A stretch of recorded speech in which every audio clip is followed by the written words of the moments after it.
Oh, look, the chat's going already. Jeez, hi guys. Thank you. G'day Roy, Jeff. Love and light Opals. How are you all? Yeah, I'm not too sure what I'm doing at the moment. As far as, yeah, just testing this out.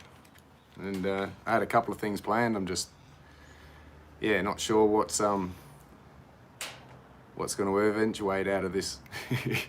How far we'll get. So I've got some stones to cut. If it's, yeah, something we can do. I had a ring planned to make as well. Got a stone I've sold, just need to make the ring for. Yeah, got a bunch of this stuff still to cut from the last couple of videos. Yeah, g'day Roy, I made it. G'day Kane. You can see me, awesome. G'day Laurie. Yeah. Just going through, yeah, what I've got planned. I've got some of that Andamuka stuff I've sort of put on hold for a live stream, just to cut a few nice ones. Didn't want to do them all in just videos and have nothing for the live. Yeah, they're just some curtains. I'm out in my shed. So yeah, I don't know, probably have a look around the shed too, I suppose, show you a bit of the room. G'day Z2 Fast. Yeah, I'm just going to basically muck around for a bit with this, seeing what I can and can't do. I'm trying to figure out how to flip the camera around. There we go. We'll do that. So yeah, that's my workbench I'm sitting at. Oh, just step out for a bit. So that's where I sort of plan everything out, and all the dopping and all that sort of stuff. Machine's just over the back. That's my adapted bench grinder. Wax and polish pads for the silver. There's the GSP8, handy little machine. I just, yeah, put this on my pads at night just to keep them nice and flat, because you don't want these warped.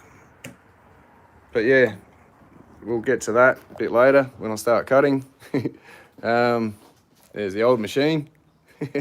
Old trusty, that's done me for like damn near 15 years. That was pretty good. Velcro pads. I think I went through maybe $100 worth of pads in that time. Very cheap to run, but yeah, dust is annoying, so you got to keep the mask on that. Polish wheel. It's pretty straightforward. This is a silversmithing bench around here. Shit, I shouldn't move around so fast. I suppose I'll get you all dizzy.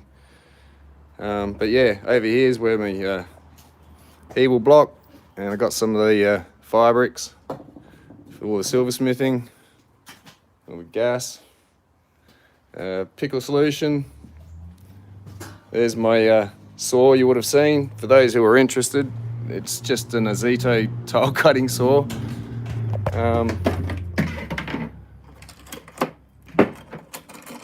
Pull that out, and I'll just fit it on like you normally do, but these come with a smaller hole, and so I have to just get a file in and make the hole in the center a little bit bigger to fit in, and then off she goes. Not a problem.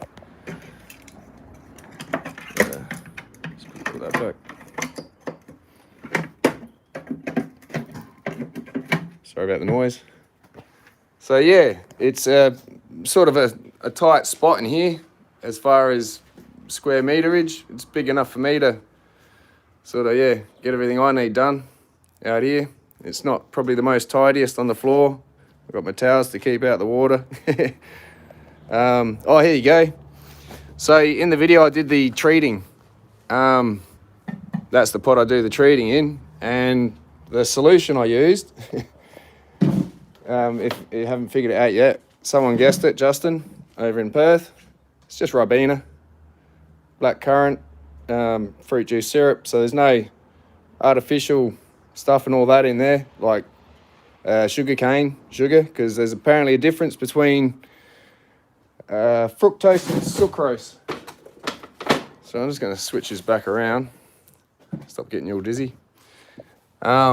yeah, a bit of a difference between the fructose and sucrose and the carbon particle sizes. So yeah, tried for something a bit better. No, that's my slow cooker now. She's got another one. Yeah, close with cordial. I was going to go with whoever got closest after a week, but yeah, someone actually went Ribena. And then they felt a bit guilty because they kind of heard of it already, but I'm like, yeah, well, there's nothing wrong with an educated guess. Yeah, most Aussies have had a Ribena childhood. Yeah, grape juice was very close. I was just leaving it to see if anyone picked the Ribena specifically. Just grab that cast down there. Yep. Next thing I'm going to try. So the old man's forked out for it.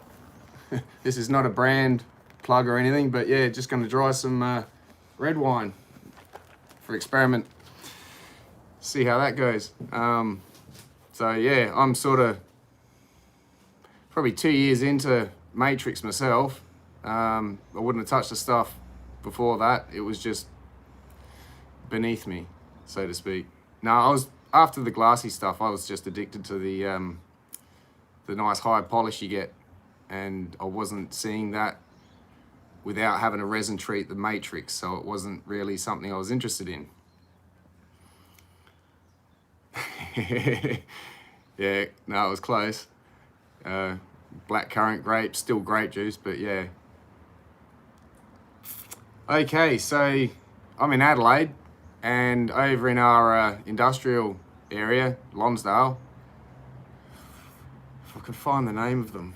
I'll have to get back to you on that. I'll put it in the comments or something, but yeah, I can't remember the name of the, oh, hang on.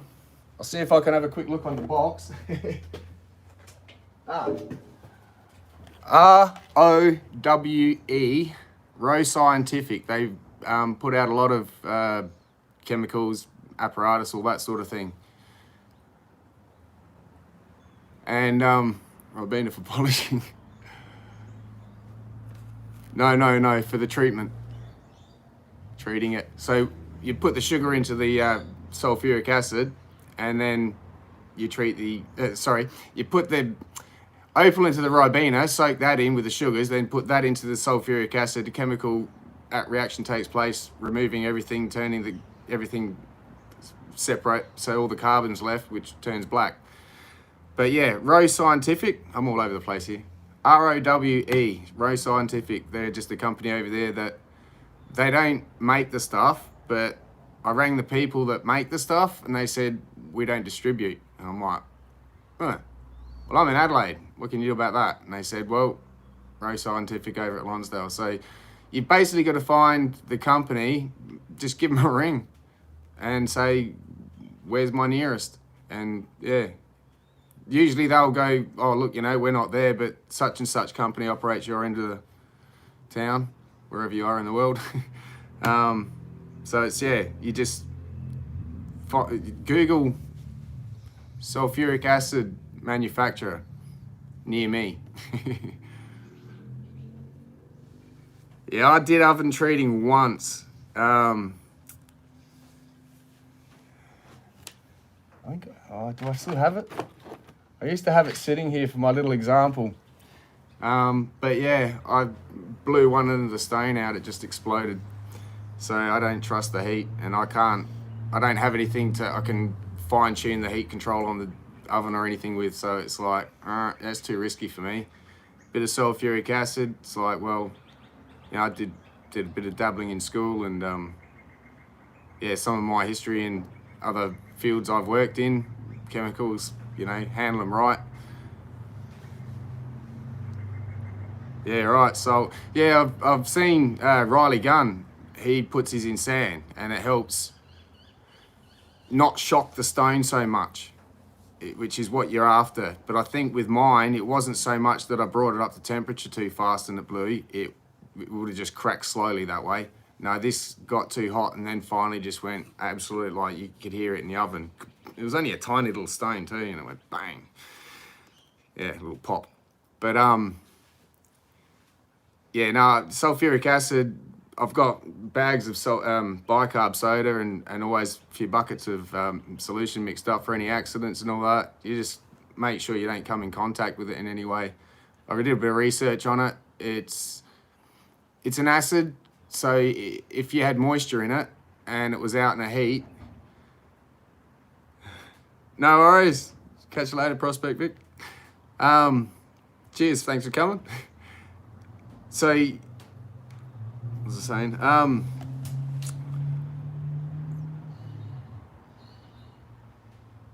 Oh, sorry, I'm all over the place now. What got me started mining? I got too many cracked parcels of Opal, and I thought, why are they pulling it out the ground so badly?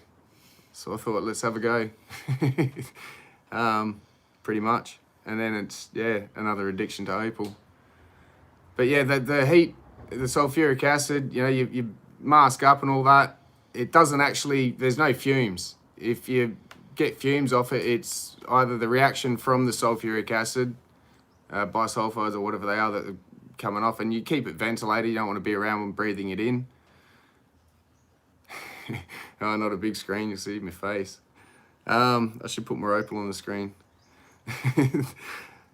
So, yeah, the acid, it's nasty. You don't want to come in contact with it. And, you know, as long as you're cautious. You know, there's nothing over cautious about being cautious either. Just be very cautious and it's pretty easy. Oh, wow. Oh, I hadn't even noticed. G'day, everyone. G'day, Raphael. Yeah, this chat's going on a bit. I sort of go off into my little head while I'm talking sometimes, so I don't see everything in front of me. I'm in my own little world. Yeah, better than your cell phone. Yeah, they're a bit small. Yeah, I'm on a phone at the moment. I think I'll cope. I don't really need to see too much of the screen except making sure you guys can see quite well. Cheers. Yeah, so I had planned for this. Had I finished on the, yeah, I got no problem with sulfuric acid anyway. No, I'm hoping to get up. So next weekend, I want to plan to be up there for next weekend. I always make sure there's plenty of soaking time in the bicarb. I'd leave it in and you keep the bicarb warm, not cold, so it gets into the stone, but you take it out, you sweat it, you put it back in, you take it out, and as soon as you think it's stopped bubbling, leave it in 48 hours. And even then, I've still got a lot of the Opal that I've even treated from all the treatments, so if anything's still coming out of them, I'll notice. But yeah, I'm very cautious about that. Last thing I want is someone to burn themselves over, yeah, not realizing what it is until it starts appearing, and then, yeah, it's not good. Yeah, first of many, for sure. And Amuka, for sure, yep. So I rent up there, and the claim I was at the moment is very underground. And, yeah, if it wasn't for a mining partner walking in the claim to start with, I wouldn't have just climbed in there myself and probably would have never jumped around in there. Yeah, bicarb, for sure. It's just, yeah, very hard ground under there. It's underground. Shuffling the dirt around is getting too much. Thinking about getting machinery, you'd have to stick with electricity because petrol run, you know, like diggers and that, it's just the fumes underground. You can't do it, and we don't have fans and all the expensive equipment yet. So going for an open cut next time, but gonna start on some fresh ground. The stone penetration with the treatment will depend on how porous the specific Opal is. Some's very porous, some's not so porous. No, constant 24 to 26 degrees underground until you start working up. Bit of a sweat, bit of, you know, you get a bit warm because it's, you know, it's 24, 26 degrees, so you can heat up a bit.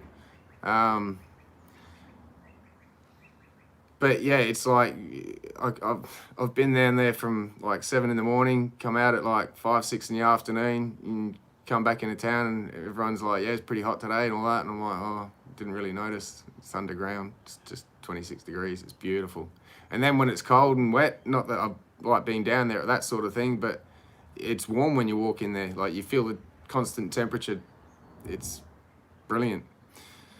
I don't know why more people don't have a underground couple of floors to their houses. It's just ridiculous. We live above ground, to be honest. And I mean, I may sound stupid, I don't know, but yeah, the benefits of undergroundness is, yeah, you save a lot in power for heating.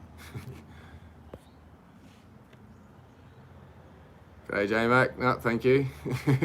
I'm fighting the nerves right now. Just sort of, yeah, talking away. I was gonna get to something soon. So, second subscriber parcel, couple more bits to get on with, and I thought, all right, you know, we'll still keep chatting. I've got my son here with me, so I'm gonna get him to keep watch of the chat, and you know, if I'm not seeing anything in his questions, yeah, right. Yeah, I call myself an opal miner. I suppose if I'm underground and I'm digging and I've come across some opal, how successful an opal miner I am is another question altogether. So it's, you know, it's like scratchy tickets. You just keep scratching. You'll find something maybe one day and it might cover your costs, or it might break you even, or you might have enough money to just now walk away. Yeah, I work another job, by the way, so I'm like a lot of you. I'm addicted. I'm no different. I'm not in the industry. I don't pump out, you know, stock standard ovals for someone else to set by the hundreds. Yeah, followed the trace, ran out, kept trying to go for it, and it's just gone. That's why I was trying to head towards a fault, but yeah. I'll get into my mining partner a bit later, but he's slowing down a bit, and it's getting a bit much to just, yeah, it's pretty physical work down there until, you know, we can't get machines, as I said, so we're going to get a bit more into it with an open cut. That'll make it easier on our backs, put it that way. Yeah, don't, I am bricking it. I don't know if I've gone a shade of red darker since the start of this or not. Yes, yeah, for sure. You got to walk away sometimes. So a lot of the miners, there's some permanent in-town residents. So you've got the businesses that run in town, and then you've got a lot of them, whether they permanently work away and come to mine in their spare time. Some live up 30k down the road at Roxby Downs. You know, Port Lincoln, Whyalla, Adelaide, you know, all over really. And they work other jobs. So mining mainly takes place during sort of sunshine. You don't want to be underground or working machinery in the wet and with thunderstorms. I would mine other places. It's just that I'm in Adelaide, and the closest mining field to me was Andamooka, and now I'm in love with the place, so it's going to be hard to walk away from that place if I ever got to expand. You know, yeah, it'd be great. I've been to Lightning Ridge, Coopedi, haven't been to Minibee or Lambina, but I've been through Marla.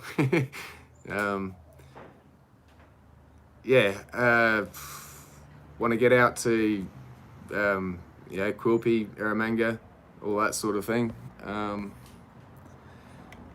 So I've become very biased with Andamooka opal, to be honest. Now, oh, don't get me started. Here we go. Here's my little rant on that. I see things different. Yeah, so there's different fields producing different quality of opal. Some fields are more known for sand shot. Some are nice, clean stuff. You got to understand the history of what went down there, and even though they didn't have the machines that we got today, the manpower that went into moving the amount of dirt underground, there's a lot of time you pitch your claim, go down, there's just tunnels and you can just pillar bash, it's about it, see what they left.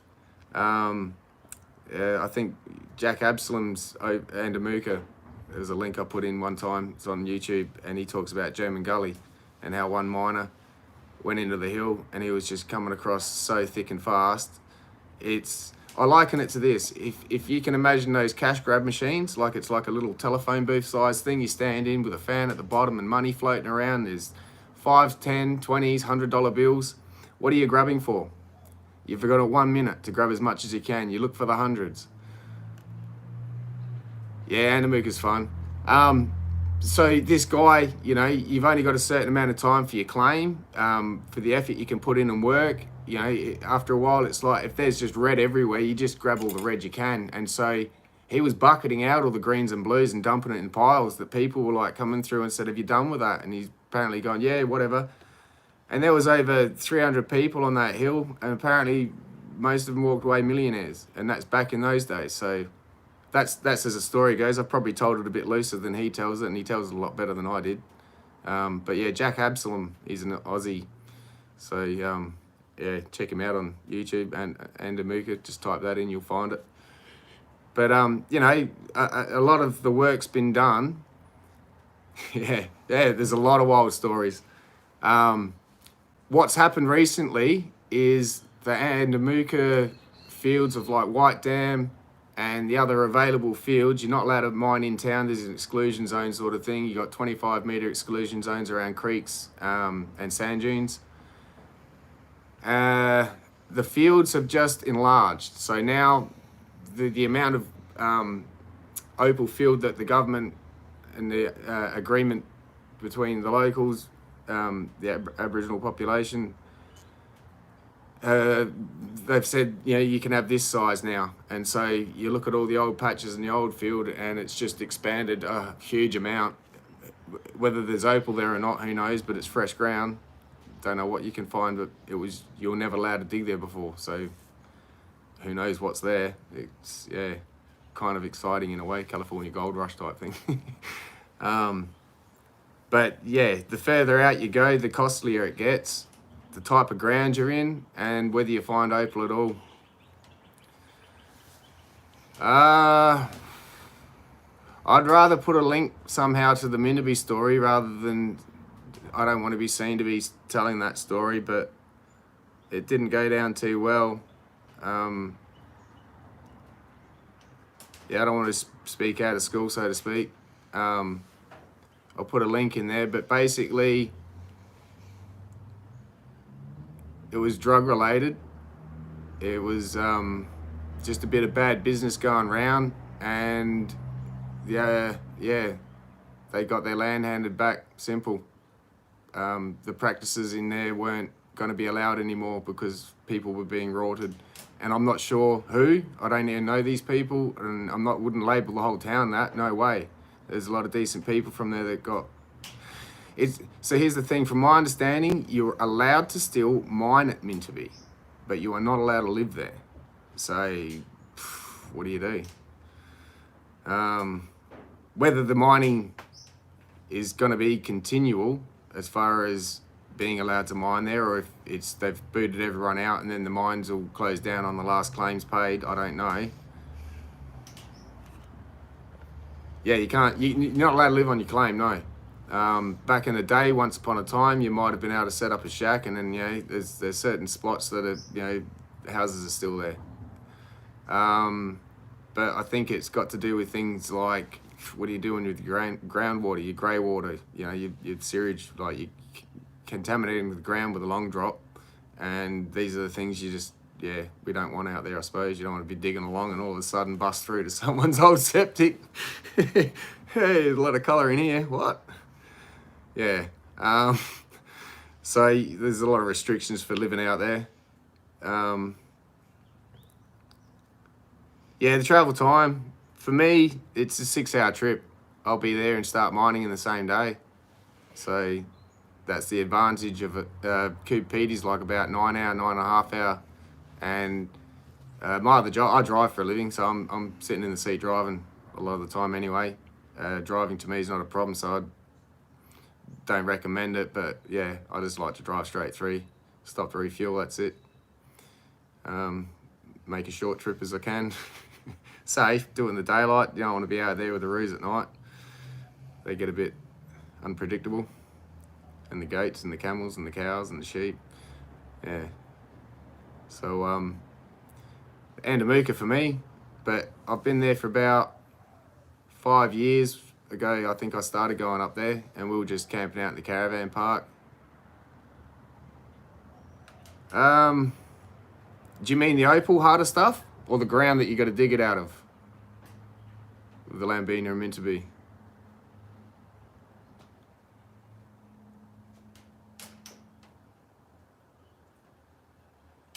Yeah, I taught both my kids to cut a stone. They don't keep it up too well. And my nephew, he did quite well. Yeah, the opal. So, I don't find opal harder or softer. I do, I'll explain it in a sec. G'day, Isnox. Yeah, Andamuka. So, with opal, you can get harder and softer, technically. So, a lot of the shell I find from Kubapedi, because of it's the structure of the cast of the mold, so to speak. So it's like if you ever made casting of anything in school, you know, where you just cast something and then, you know, there you go, even if it was out of wax. You understand that you've got to create a something to cast. So whether it's a crack opened up in the ground, a shell was buried, and as the water flows through and things break down, and the softer elements, like I think it's calcium shells are made of, so all the calcium gets trace amounts washed away and leaves a cavity, and that's where it would usually fill with another mineral harder than the surrounding rock, surrounding host, and form a normal fossil. So all an opalized shell is another fossil shell that just happened to be opal that filled the cavity instead of other minerals. And sometimes other minerals are filled partially when the opal filled, and you get that mix. And yeah, sand shot where everything got washed in there. So the shells I find, maybe it's to do with their formation, I don't know, but I do find they are a softer opal. But then when I'm looking super close, you can sort of see, not pores, but it's just not, yeah, it gets more of a frosty than a glassy finish. It's not 100% solid opal. So the more solid the opal, the better, and that'd be the glassy stuff. And that's pretty hard. It's, you know, 5.5 as far as opal goes. It's, you know, on the ohm scale, or hardness scale. So anything softer than that's probably got some sort of impurities into it. If it's been opalized, it's opal.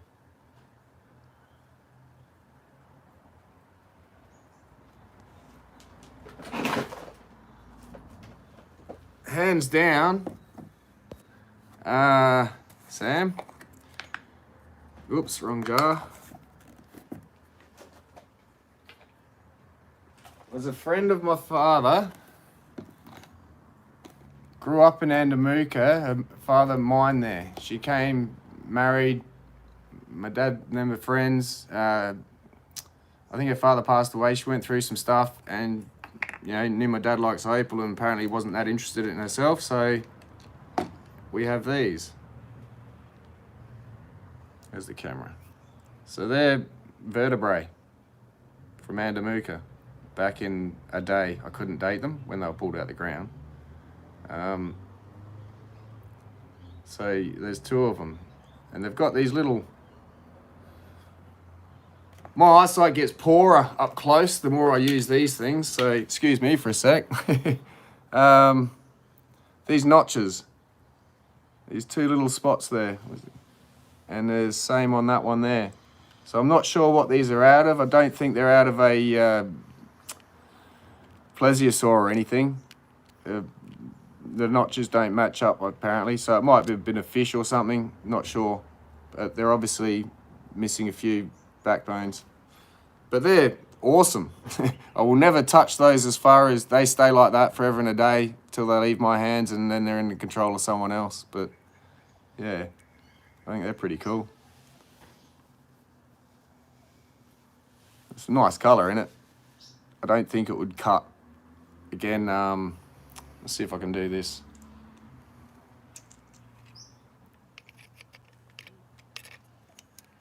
It's not the cleanest, and I think there might be like micro fractures sort of through it, so it's not something you want to cut anyway. it's not the cleanest. But yeah, they would have to be hands down the most interesting pieces I have, and have literally handheld. I've seen a lot more interesting, don't get me wrong, but I've never held it, and they're not mine. So, because they're mine, these are more interesting. Well, actually, they're not mine, they're my father's. Sorry.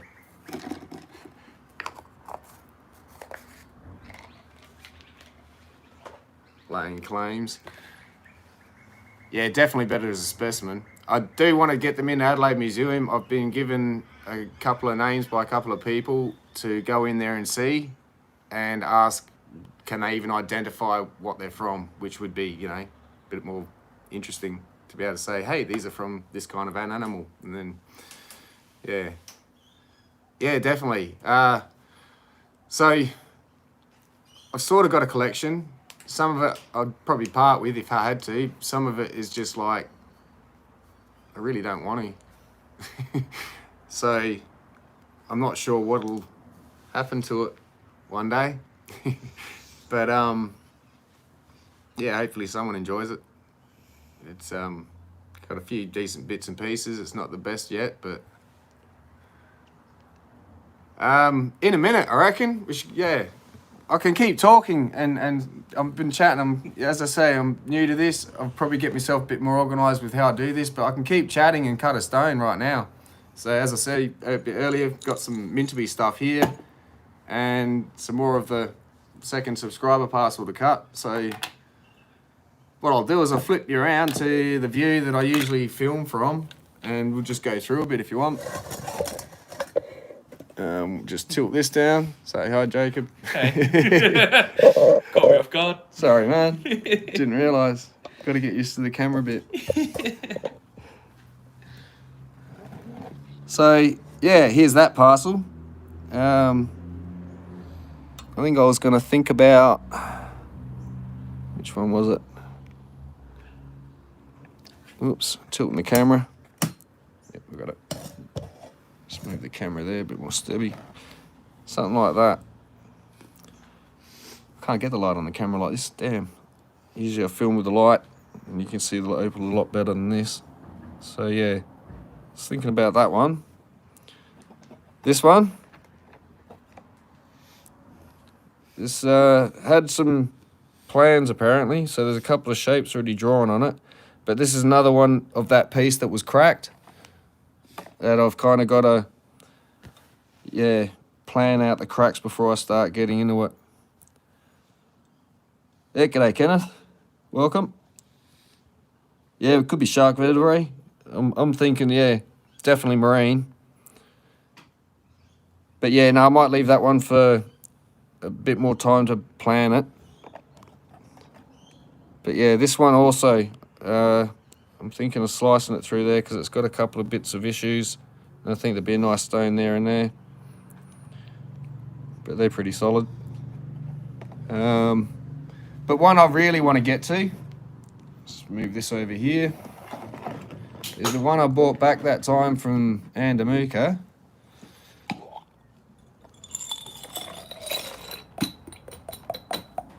Come on.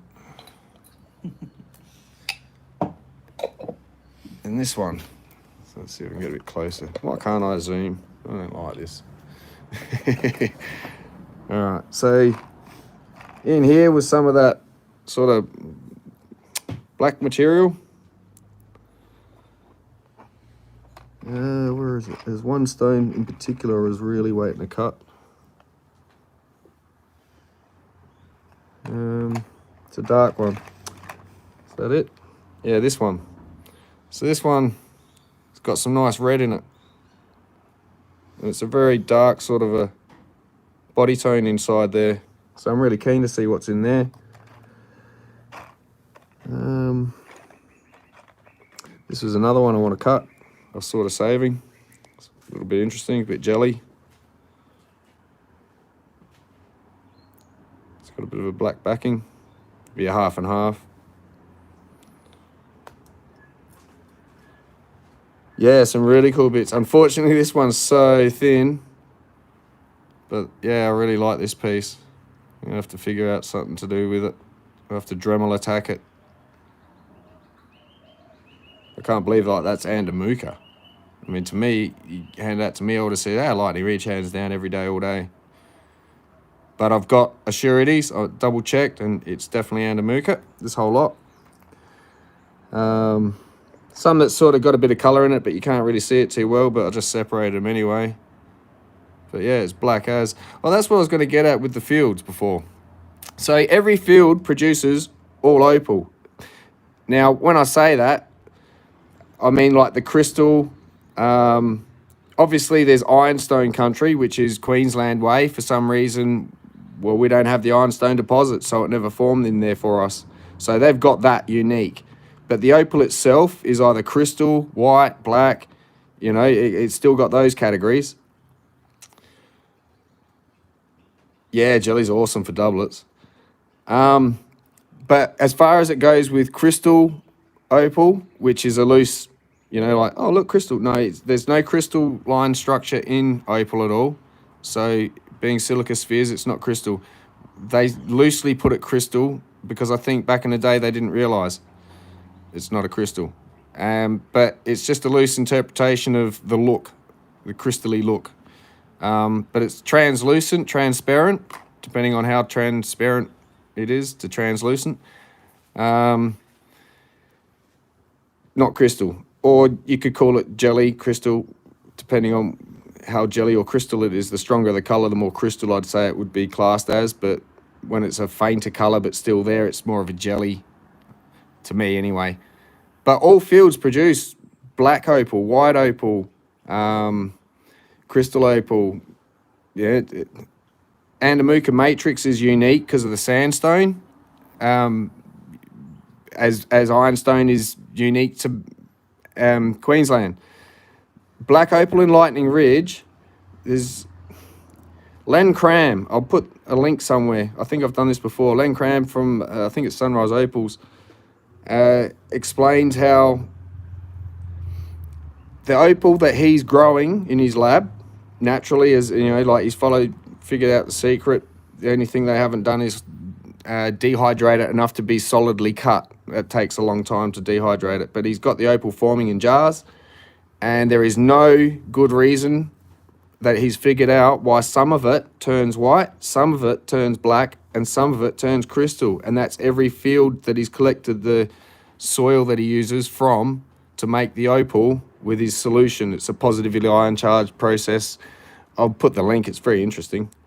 So apparently the formation of opal happened relatively quickly as far as the forming goes, but to get it to this dehydrated state without it destroying itself, it had to have all the water come out of that silica gel solution.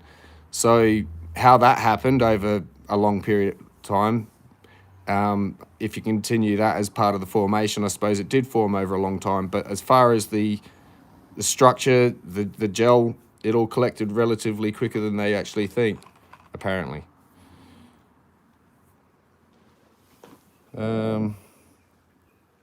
Yeah, I think it's the ingredients maybe in the ground. So yeah, I'm not sure. A lot of people think there's a lot of carbon present in black opal in Lightning Ridge. Yeah, definitely I will throw the links. Either that or just Google Len Cram, Lencram, and you'll come across it. So yeah, it really, no rhyme or reason why it happens. It's just that it happens more commonly in Lightning Ridge that it turns black. Silica atoms, molecules, you mean? So you've got a molecule of silica, or a molecule that makes up the silica balls, and the atoms that make up the molecules that class it as silica, it's only because of the way that the atoms are combined to make the molecule that determines its opal as such. If you've got those same ingredients combined a different way, it'd be a different substance. That's just the molecular structure. So yeah, the molecular structure of SiO2NH2O, I think it is. Si silica, N nitrogen, oxygen, nitrogen oxide, hydrogen, yeah. Anyway, something or other. So there's a little bit of actual, because of the combination of the H, the 2 and the O, that makes water, and that's present in opal, but that's present in the molecule that is opal, that can't be pulled out. You pull that out, you won't have opal. It's like taking the egg out of a cake mix or something. You're missing the milk or cream or whatever's key ingredients. So yeah, sort of, that's the way I see it, the way I've sort of figured it out in my head with the stacking of the spheres. And the spheres build up into different sizes. So the smaller the sphere, which is quite common, is the blue spectrum. And if the spheres happen to build up larger and also array, you ended up with red. And that's why red is the last to form sort of thing, or, you know, takes more to form it than the other colors. To my understanding, all of this is, I'm not sort of lecturing. Yeah, I went to year 10 and tried year 11 twice, and, you know, same thing. I can't relate to teachers. So you're going to get my version of things, the way I do it, the way I understand it. That's why I keep saying, to my understanding. Reds and blues are rare because why did nature produce small spheres and skip straight to the larger ones? Where are all the missing ones of every size in between? Where's the greens, the yellows, the golds, all that sort of thing, and the oranges? So to have only had a blue, bang, red, that's a rare combination because it's a rare formation. The angle of the light. It's not the what was that? It's sort of, I suppose, time related on the quantum level, but it's the angle of refraction. So its light gets split. On larger spheres, it splits it at an angle that it reflects the red. But I'm assuming some spheres aren't totally round. So when you get it, you know, like slightly pancake shaped, that's why when it goes from that red, you turn it and you can get it to go to the blue shift and everything in between, you know? It's that play of color. And then you get some, it's like, no, it's perfectly round, so it doesn't matter which way you face it, it's red, it's red, it's red, it's red, it's red. Oh, yeah, yeah. Definitely, Stephen. Yeah, that is the reason it's rare. Sorry. I thought that was a question, I just caught it. Yeah, pink. I like pink if you ever come across it. It's not a common actual color as such. It's like an effect that makes it look pink, which makes it look pretty cool. So I'm just going to quickly pull a couple of these out because I keep talking and talking. Where was that other one gone?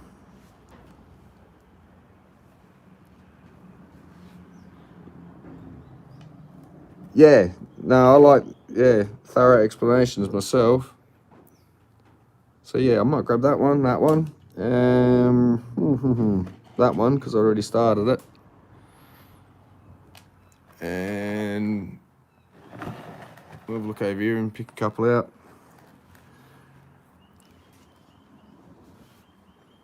Insert in front of the curve last.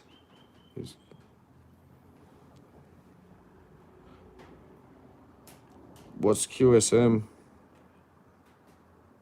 I'm a bit ignorant to some things.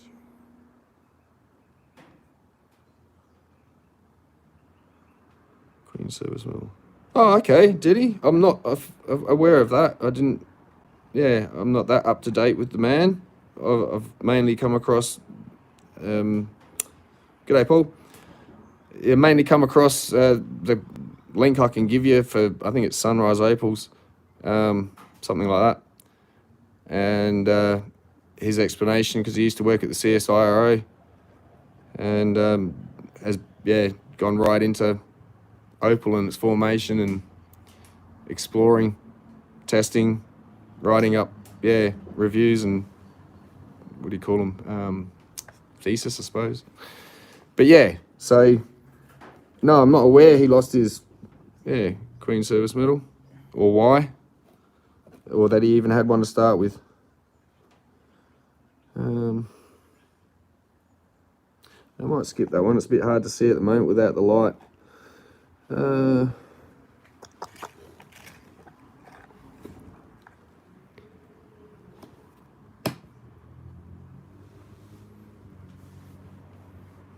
Water of Australia.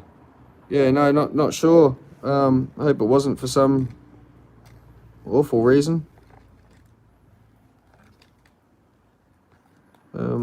I can't imagine.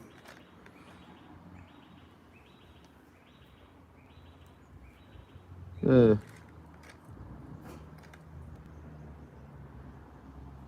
Yeah, I reckon we give that one a go. I reckon I want to tidy this one up too. It's not the 100% of a stain, but it's got blue all over it at some stage. But I just think it needs a nice little oval shape to tidy it up. Deep red one, which one's that?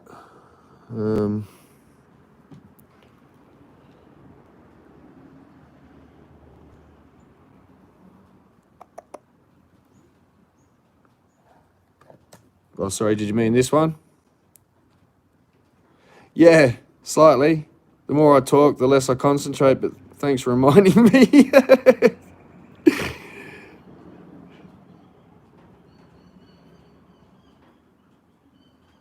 G'day, Nicholas. Yeah, same here.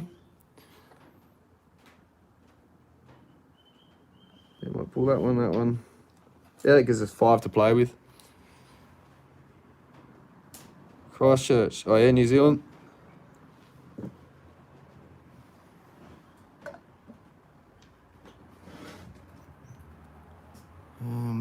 Take this one, that one. That can go straight on a stick. Yeah.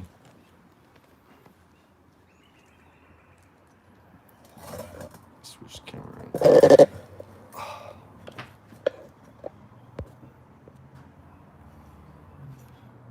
Shaky Town.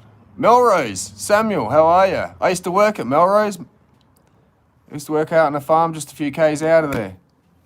In between there and Bullery Centre.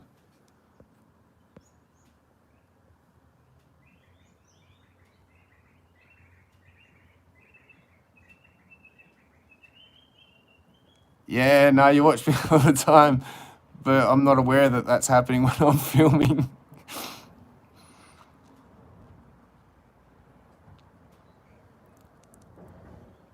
Yeah, the quakes were pretty bad. South of Offnola.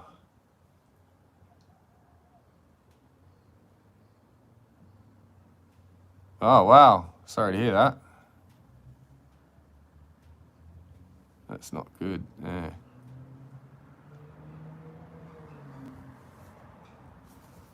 So I'm staring at you through goggles still. I don't realise it.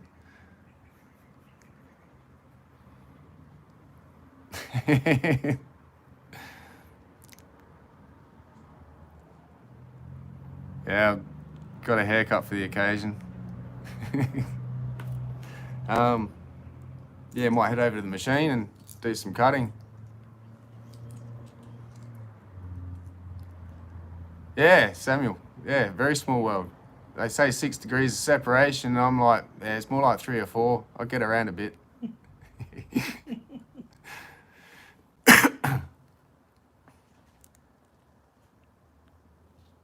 Yeah, right. Yeah, no, I used to roustabout, shed hand, wall pressing, all that sort of stuff, fencing, a lot of sheep work, crop. Love to go shooting some starlings down the creek. Yeah, no, it was a blast up there. Spent quite a bit of that since my childhood. But yeah, I used to go up every shearing and crutching season, twice a year. School holidays, it was awesome. But yeah, those were the days. Some of the stuff you can't do anymore. Can't shoot from the side of the road for starters. I don't think you're allowed to back then anyway. I'm not sure, but yeah, it was fun. My little ones, well, I'm on the 6 foot, pretty much dead on the mark, and I have to look up at my little one. It's about 6'4", 23. Youngest is 7. Yeah. Yeah, cut. So let's get on with that. What I'm going to do, turn this light off. turn that light on.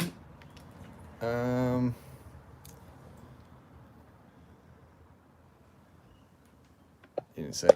Yeah, I'll get you to. Yeah, don't get dizzy. Just walking around here. Put you up there. Switch you around here. There for a sec. Put those there.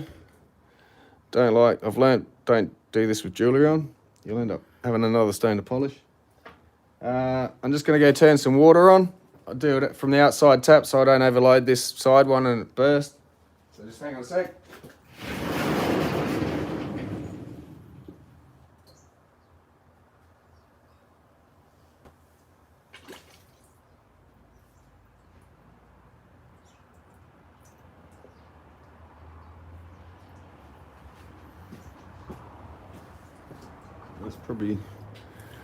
That'll usually die down a bit as I go, so I may have to nick off and turn the tap up again.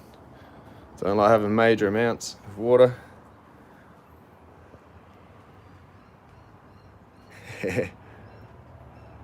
Oops.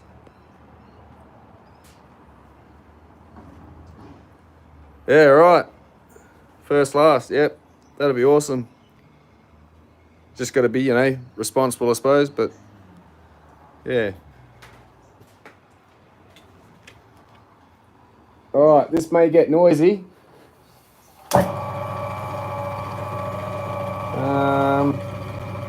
Might start with the easy one, basically just a reshaping. It's got some nice colour at certain stages. The bar's not super thick, so you've got to be careful of that. I'm just going to give it a nice shape. It won't lose too much off that corner. We'll have to go to the, obviously the narrow end. I can't make this larger to that end. So I need better lighting as well, I think, for you guys. I'm used to the light on the camera going on, but it's not on. It won't work. So anyway, I'll just start reshaping this. Basically just start by taking that corner down.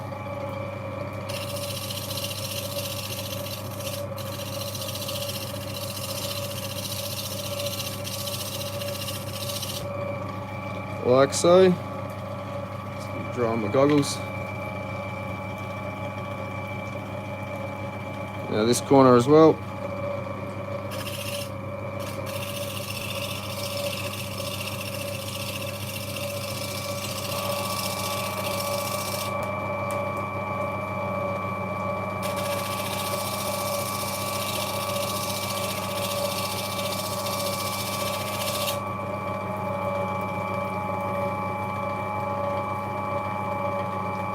I'll match this in.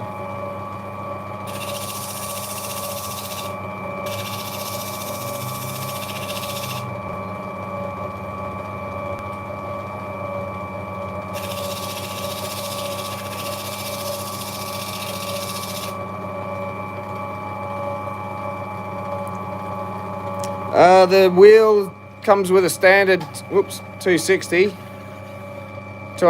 grit. Excuse me. So you can get a 150 grit, and then all the pads for the polishing, or pre-polishing, I should say. So yeah, it's just a stock standard 260, and I'm only taking little bits and pieces off, so I don't really need to gouge it out. Just slowly wear it away. Just take more off of here.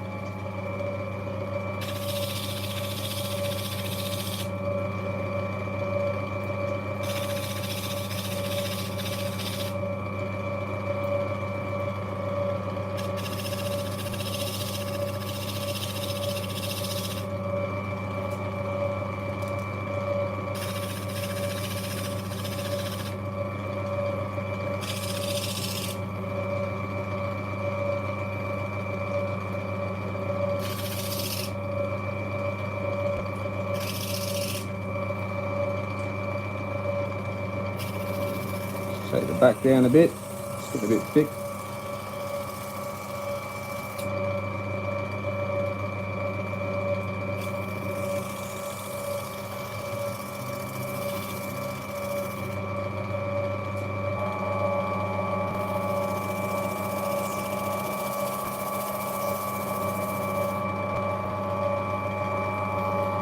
roughly pretty even.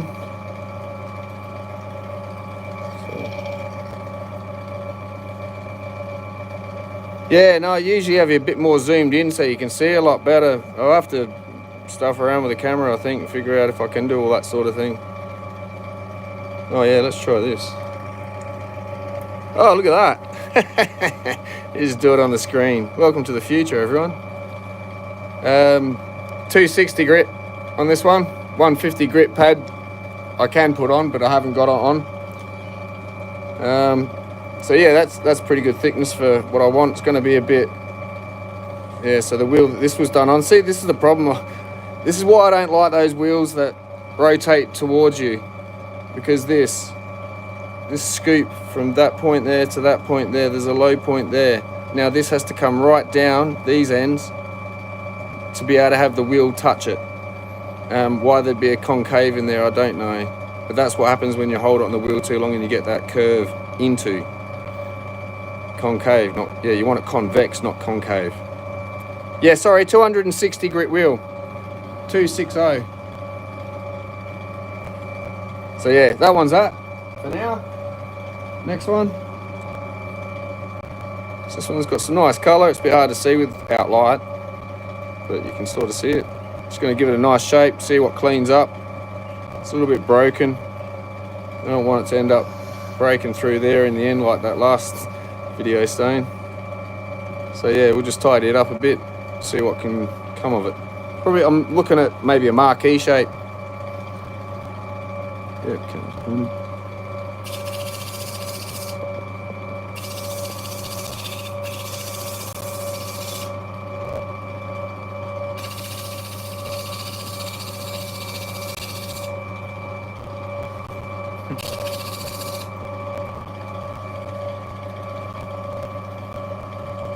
Yeah, don't want to put too much pressure. This is what I like about here. Let's point down for a sec. So my hands are resting right here. I could hold my thumb against there and just let it tickle my thumb if I want. You know, it's not even going to wear it away. And you can get very good control. And the best way, which is a bad habit, is use your knuckles as a stop. No, I don't.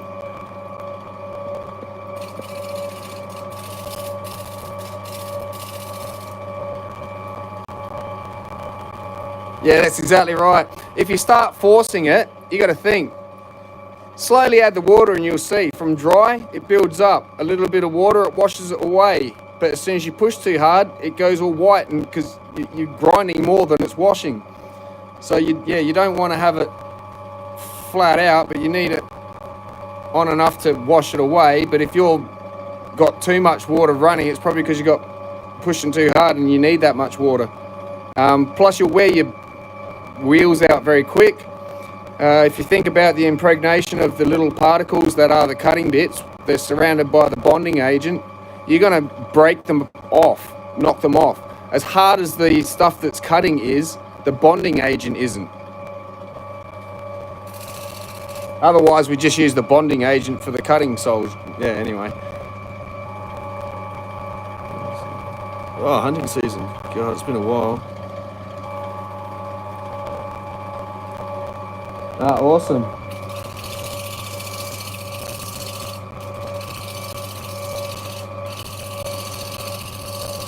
Yeah, we call it spotlighting here if you're going out at night. At least I love going spotlighting. Yeah, so shoot a few rabbits, a couple of foxes. Yeah, I like the way my nails end up with angles on them. Yeah.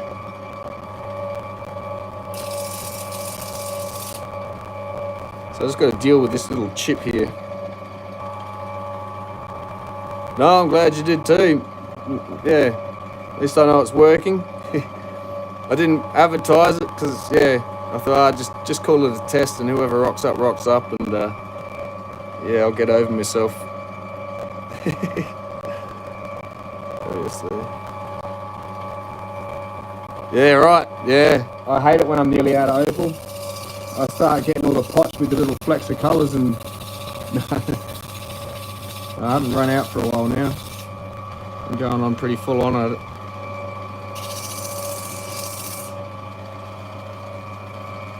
down halfway.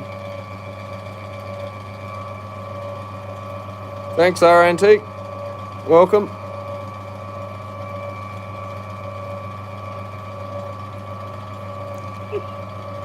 Sounds a bit crackly, yeah, sorry.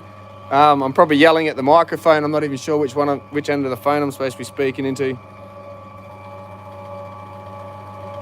This one. Both ends. Both ends, all right.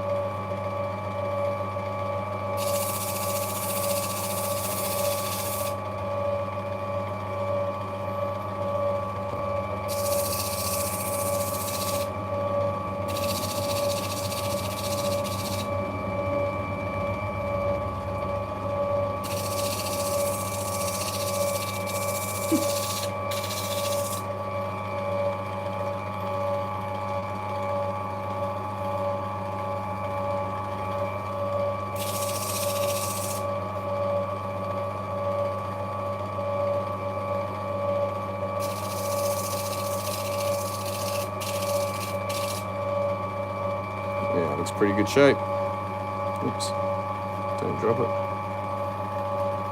Tidy the back up a bit.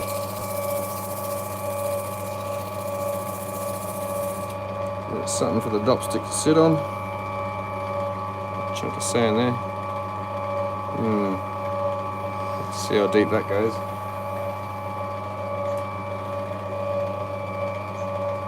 Alright. G'day, floater.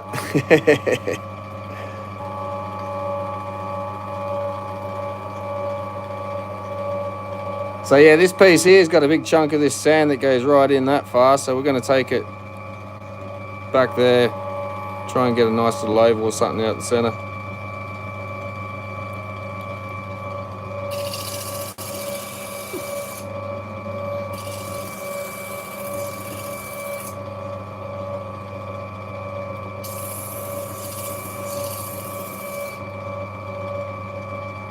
Right, tiny little spot there, I can get the rest of that out on a stick. Saves me playing with too small a bit.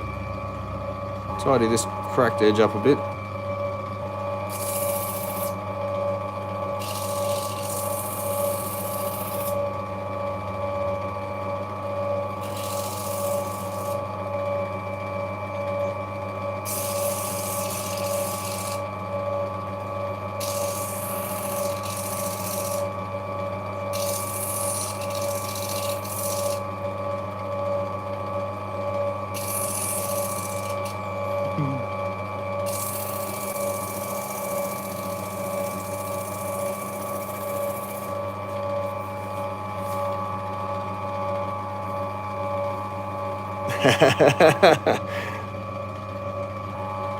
Yeah, take a bit more fisting, I reckon.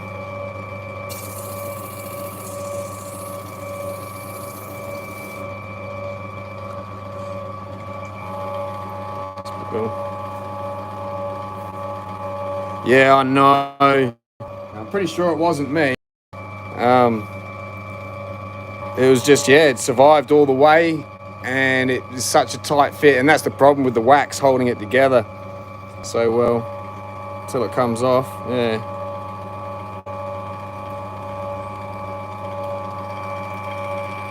I'd love to have built a cabbing machine. I've got a few ideas.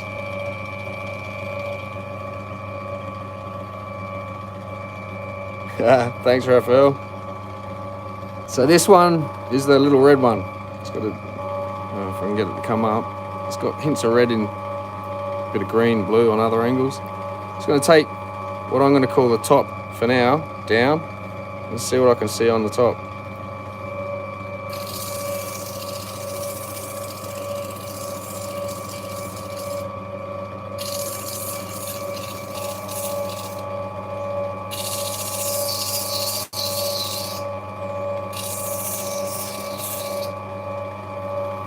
Colour coming through there.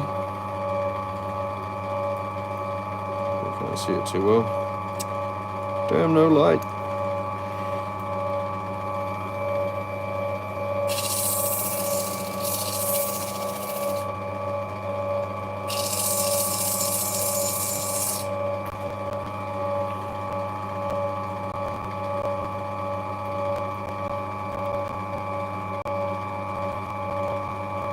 Thanks, first last. It's a little bit dirty still there.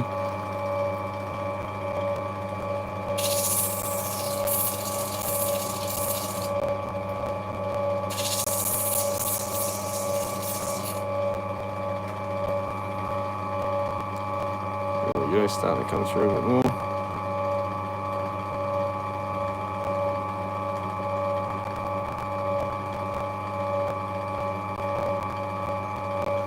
It's not showing too well on the camera though.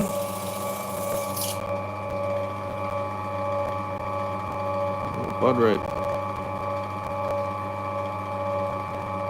It's not super bright, but the colour's there.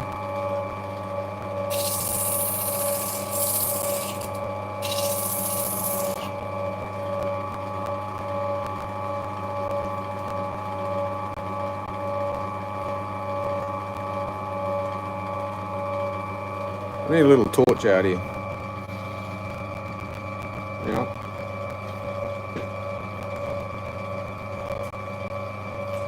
Let's see if this helps.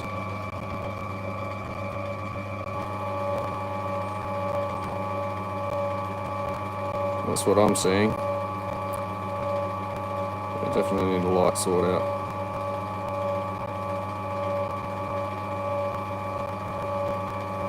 Yeah, it's like reds and orangey sort of colour, but it's very deep, dark coloration, so it's not super bright, but it's all coloured. Still getting down into it too.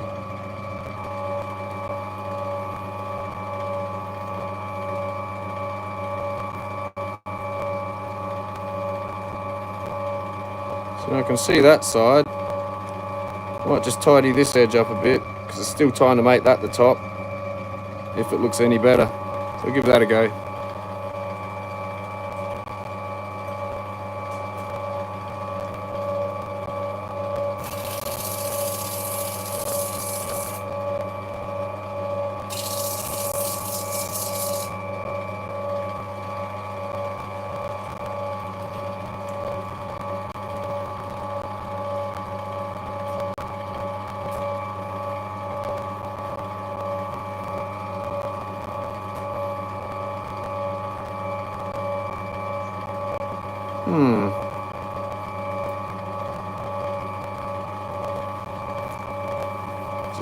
Decisions. May not hold up on the other end. I'll still touch this side a bit and see what comes up. Yeah, no, I constantly wash it, but as you can see, yeah, this is the boulder here. I haven't cleaned it for a couple of days.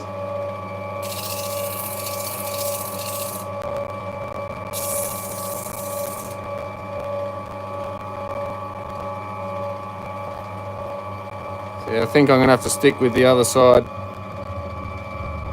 I don't think it's going to allow, it's going to get too thin otherwise, so I'll stick with this side. Still a nice size. That side, nice colour. Hopefully it will come a bit brighter when I get down a little bit further through this skin.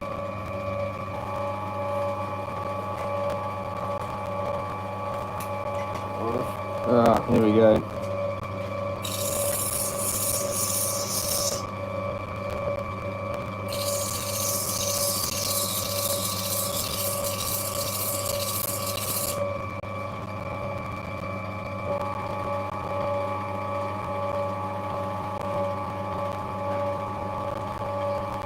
So, from what I understand, as I've looked on the site, Gem Cuts, you can get these shrouds. I think you can just buy just the shroud.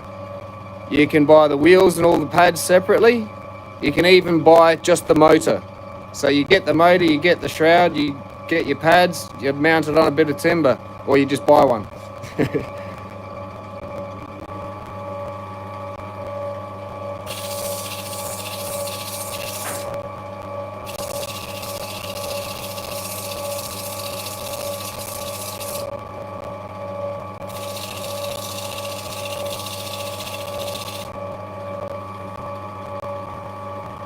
Yeah, I'm thinking that for the shape, just to retain most of the stone. Be a shame just to cut it into an oval since it's not super bright.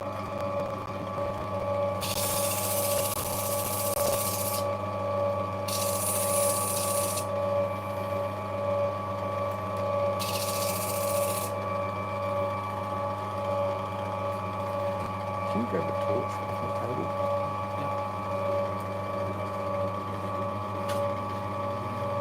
Send in.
There we go.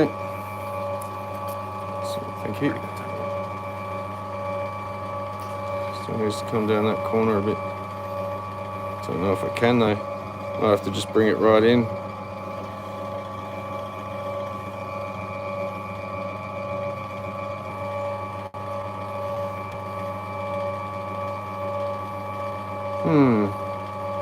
I'll have to bring it in a bit further.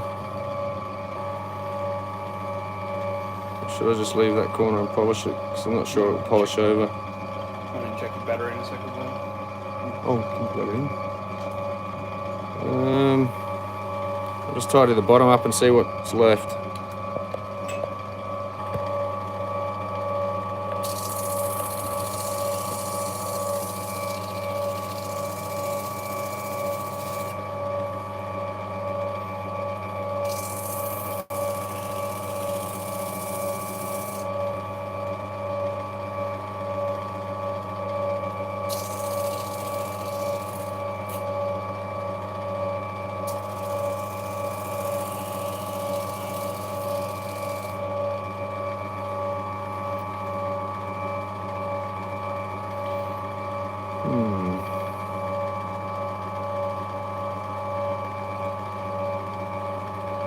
Yeah, I'd love to go Goldfields.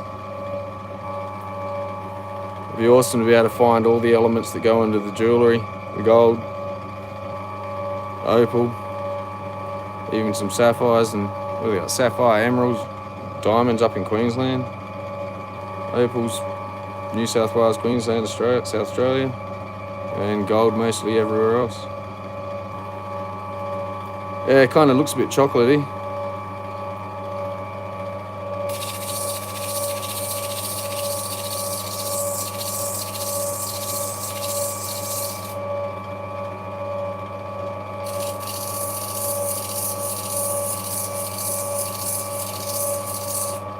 I've got a gold map of the Echunga goldfields over here in the Adelaide Hills up over the back of mine. And yeah, wouldn't mind hitting out there someday.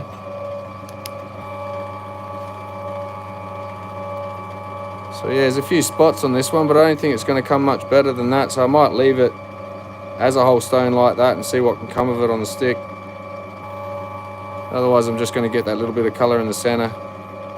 If I chase out too much, I might not have anything left. But we'll see what happens on the stick with that one. Twang. So yeah, this thing, I probably should use some silicone, put this up properly, but I'll just peg it up for now. Yeah.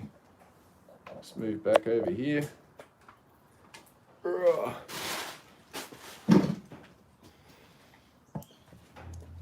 And get ready to dot.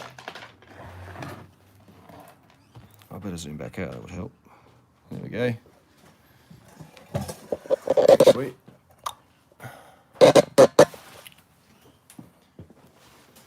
No, that's my son. You ready to say hello? Yeah. How are you? Yeah. My oldest. So I needed a little bit of help today, especially technologically.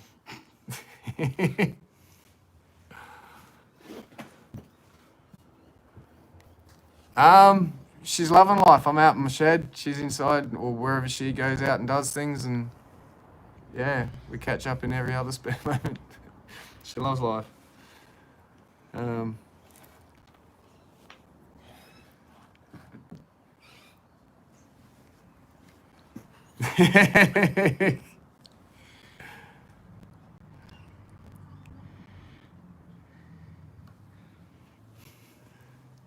Rough parcels. I do. I kind of get rid of them pretty quick before I can even say I've got them. I'm already in contact with some people trying to. I'm not. How can I put it? Not that kind of an Opal dealer as such. Yet. I've been mainly trying to afford it myself and keep myself supplied. But of late, it's like, why not reach out and say, oh, well, there's some stuff I can't afford to buy at all. I'm not greedy. Someone else is going to end up with it, so why not one of you guys? So every now and then, if I'm up at Andamuka, I'll advertise as a parcel. When it goes though.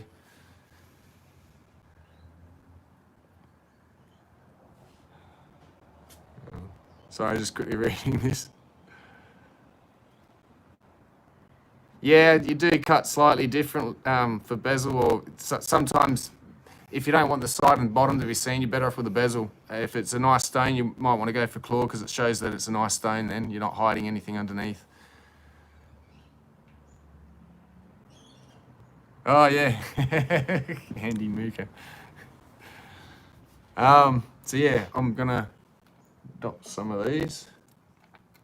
Oh, that'll fit on the bigger ones. So there you go. You get a bit of a lesson in how I adopt Opal. I'll switch the camera around again.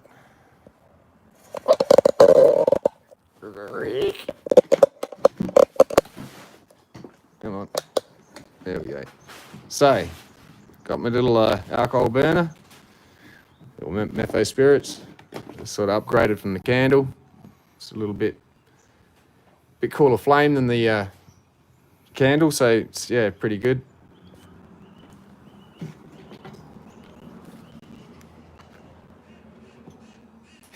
Not yet. So yeah, finding the right size sticks for the dopping. As long as you can see the stick's going to fit within the stone.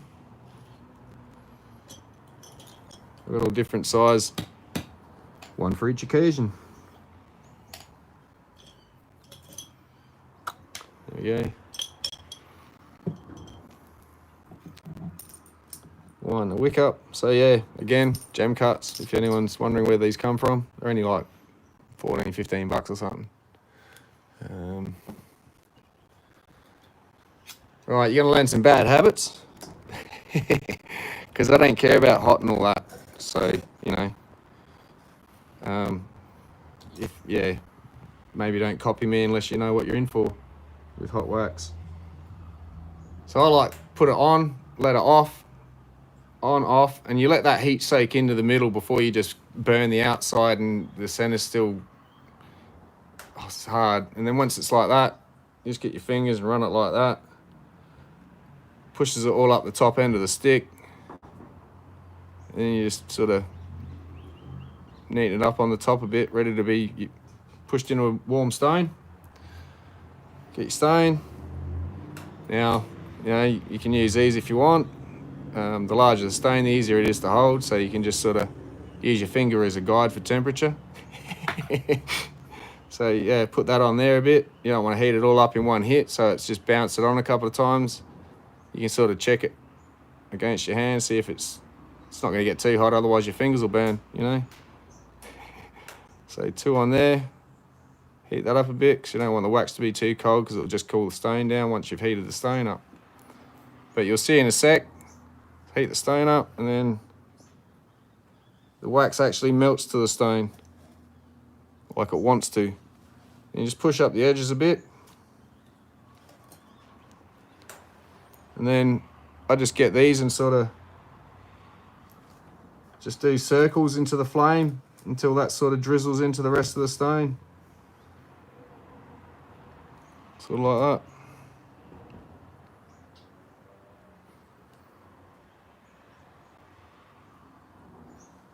Same the other side. Just sort of seals the gap up, doesn't allow water underneath. Because that's the first thing, it will get your stones unstuck.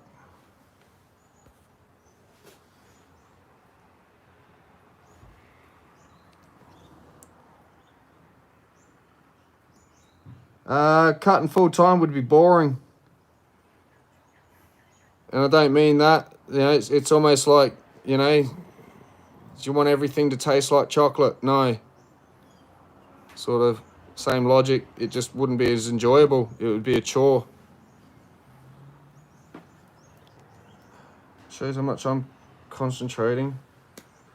I'm an absolute idiot sometimes. I was thinking I was going to do the back for some reason because I'm seeing a polished surface.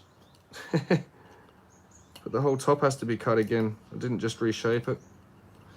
So we'll start that process again. What a moron. So yeah, make sure you know what side of the stone you want to dot before you dop it. Yeah, it dries very hard. It's very soft when you melt it. It gets very runny, but it kind of holds together very well.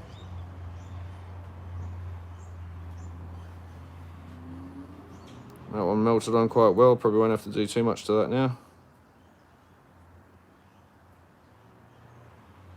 I like to make sure my wax is under the edge of the stone.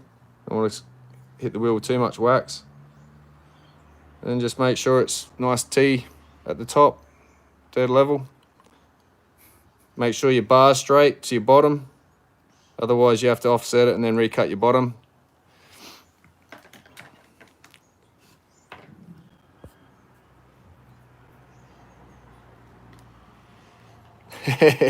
Yeah, slightly distracted. Yeah, it's better when I can edit it out.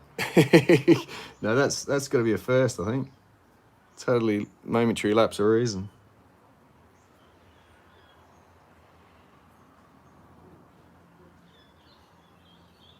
So yeah, the wax will stick to your finger. Yeah, it kind of feels warm, but that's all good. There's the hair off the back of your knuckles. Get too close to the flame.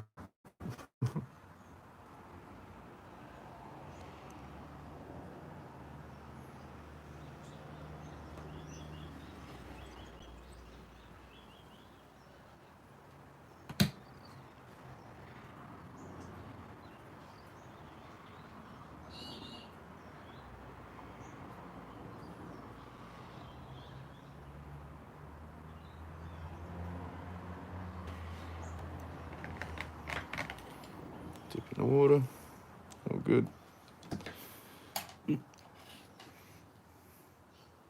Yeah, I'm a bit harsh on myself sometimes. I've worked for some rough taskmasters. I'm used to it. Dad, yeah, he cuts. He's still learning. Yes, I have. Cut boulder opal. Give him a ring. What's he said? It's under the glasses. That's it. There you are. This is one I've made for myself. Torch as well. Oh, yep, sorry. Sorry, cheers. Oh, good. Where are we? Trying not to burn my knuckles here. So yeah, that's one I'm cut for myself. That's Quilpy boulder opal. It's got a sister stone inside. I'm still yet to set.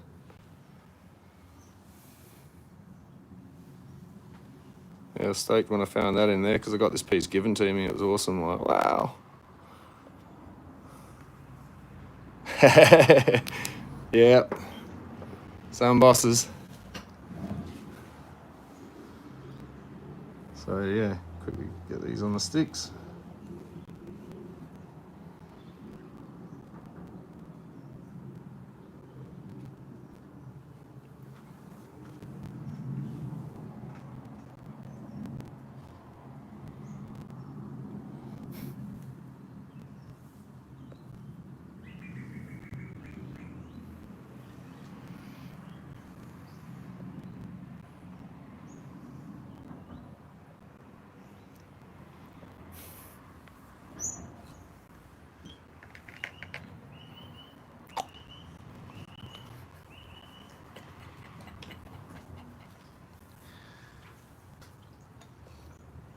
Yeah. I'm the central hub pretty much. I've got everybody else into Opals because that's all I'd talk about. So I didn't think I had a choice. And of course, like any addiction, it wasn't hard for them. Find a bit of interest. My dad's more interested as well than I could have hoped for, to be honest. He's been quite helpful, very like doing anything on your own. With the amount of stuff I do, with the mining, it's great to be able to have someone there with that. Like some of this is, one person work as such. I don't need help cutting stones as in, but mining on your own can be very, you probably don't want to mine on your own anyway, safety reasons for one. But yeah, even financial support, he's been awesome. Like I haven't afforded everything myself, as much as I afford what I afford. It's kind of a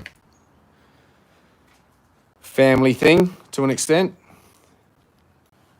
My nephew, he really took like a duck to water, being able to cut. He could cut really good stones. I just wish he could have kept it up. I'm going to try and get him more motivated into it, even coming out mining and that. It'd be good.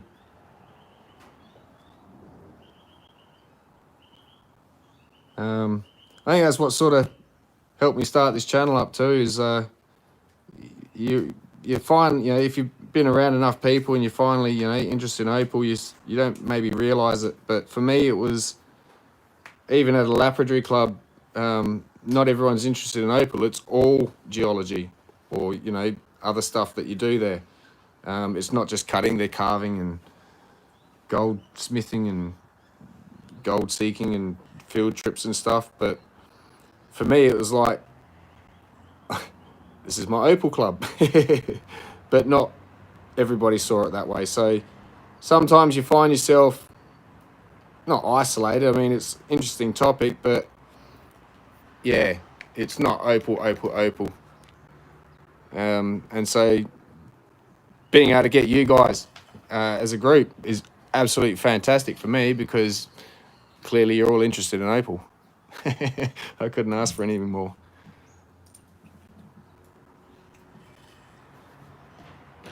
So yeah, there's our victims. Try and get these to some level of resemblance of a stone. So yeah, I might just quickly flip this around again. Yeah, I'm the one that's mental on Opal, so I'm always at it. Yeah, no, everyone shows an interest in Opals, but then you sort of want to keep talking it, and you sort of run out of subject matter, because I need to learn as well as rattle my gums. Yeah, a lot of people do. That's why I couldn't believe. It's like, well, hang on, I'm in South Australia. We have Opal fields. I'm a South Australian. I'm allowed to mine. Why didn't I think of this earlier? But yeah, I'm there now.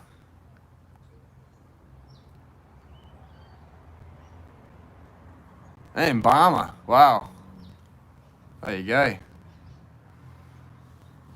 I'm an oversized escort pilot, Opal cutter, miner, silversmith. Used to do aged care work, truck driver, you name it. Jack of all trades, master of some. Anyway, back over to the wheel, I reckon. Always better than a master of one. So, have a sip of coffee. So that'll wait you go do it first. That'll wake me up. Face you this way. Yeah, I'll get you zoom in. That's good. Oh no, the hose is on. Tripping me out. Sorry. But plug you guys back in before your battery goes flat too. Otherwise I'll stand here talking to myself before I realise there's no comments for a while and I'll be like, oh, phone's dead. So, I'm going to start with the harder one. Well, I'm going to turn this harder. So it's a nice green in it, this one. No, it's got some nice blue in it.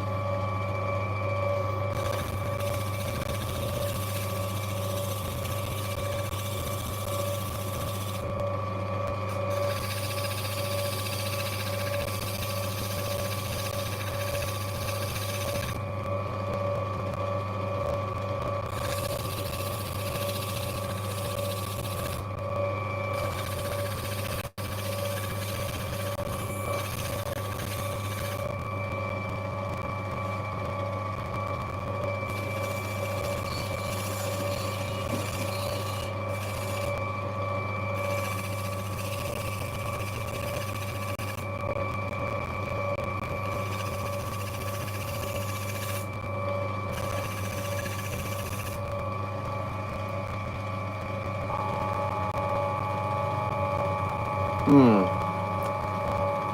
pointed that in.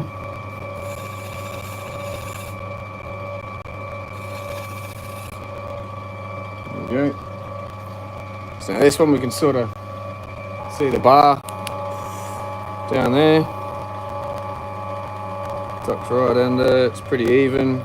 It's right down low there. So that'll be my low point. I've got to match the rest of it too, without going down too far and giving it the fried egg look. Carpenter, yeah, I used to be a cabinet maker, joinery. Yeah, done factory work. Good old Britax back in the day. So yeah. Hey Suriji, how are you? I pronounce your name Suriji. I'm not sure how to spell it. Pronounce it, sorry. But yeah, glad you could catch us.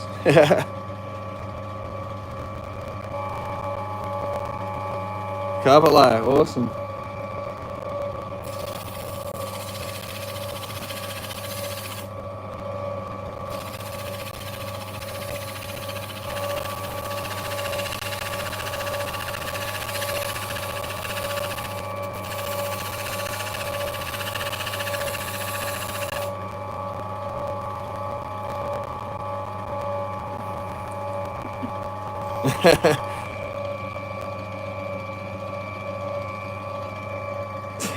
She bought them.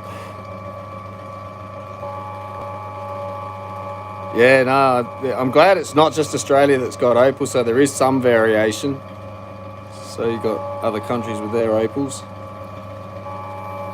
So it's still dipping down here. I've still got to bring this line down a touch, but then I'll have to bring the sides in if it goes below the...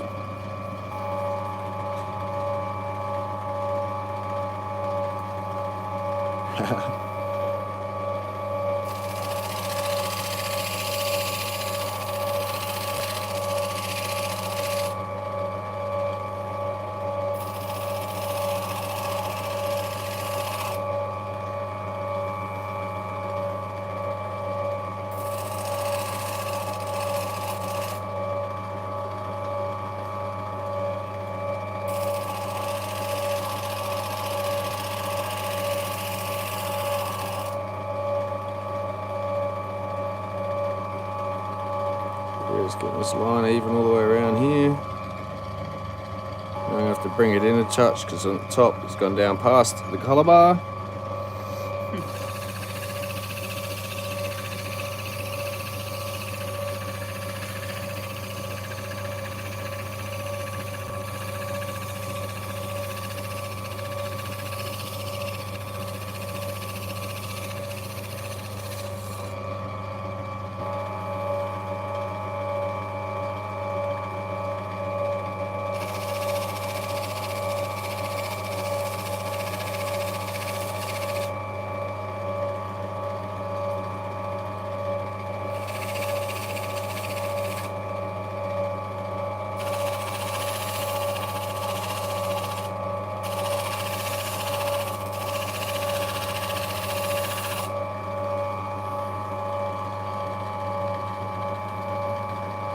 Yeah, the colour will stay. Pretty sure we'll get some really nice low dome out of it too. It's just this side that's dipped down more than this side.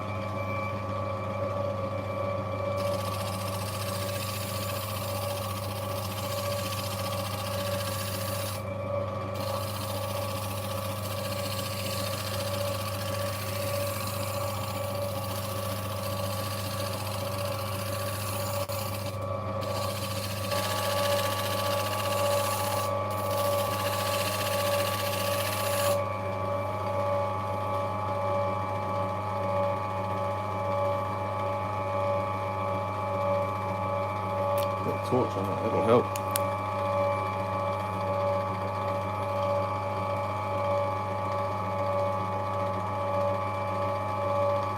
Very directional at some stages on it.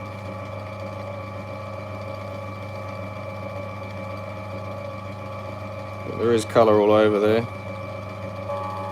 There we go, here's a nice flash.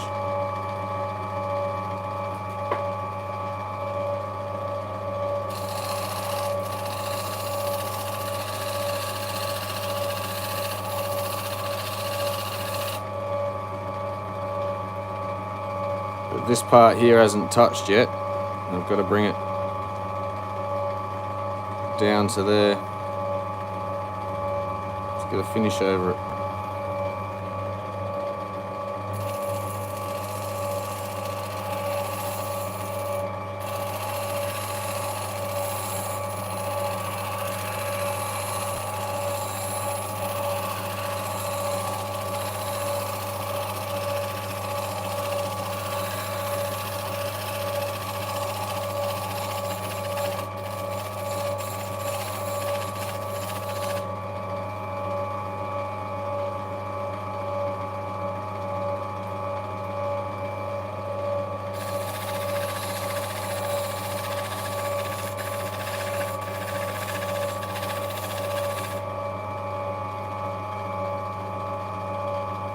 Still that little shiny patch just there. That's where the wheel hasn't touched it yet.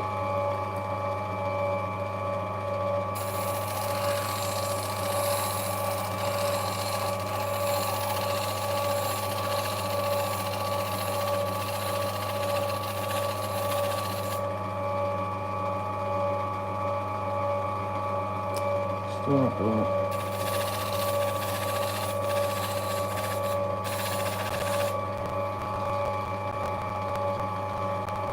There we go, almost done.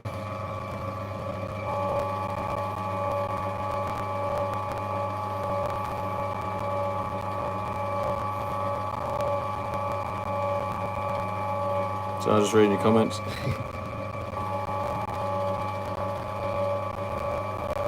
Yeah, there's only so much you can fit into a video.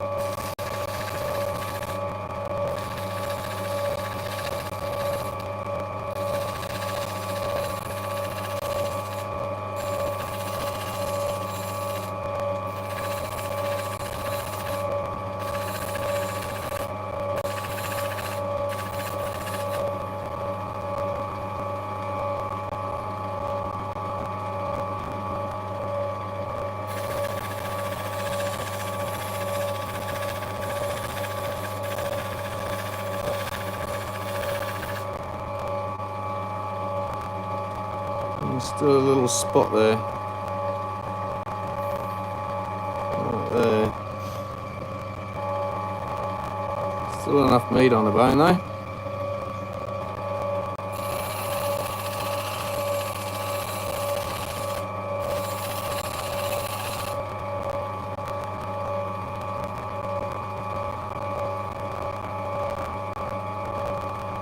Yeah, that got it. So now I just tidy it up into a nice even sort of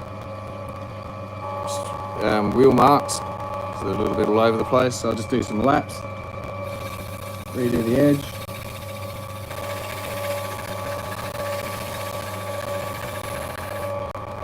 Do my line. So when I say a line here, this line that I want this curve to start from, I want it to be even all the way around. Because if you put a bezel, you want it to set even all the way around, and that's reliant on where it's going to hug onto.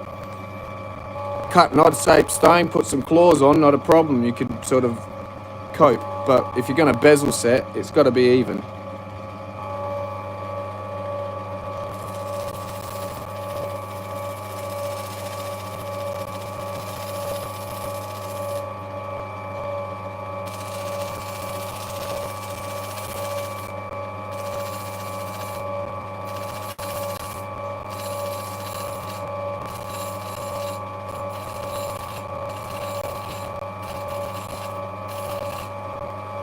So that's enough for this wheel on this one. It's great shape. It's got all the colour there. At some stage or another.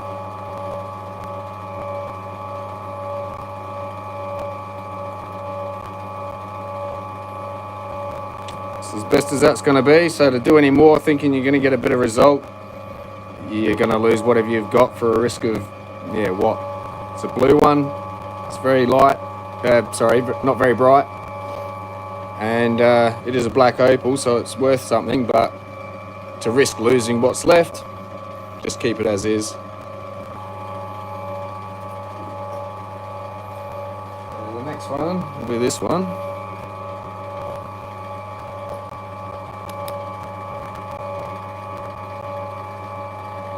So get out of that. Take some of that sand out. Thanks, Laurie.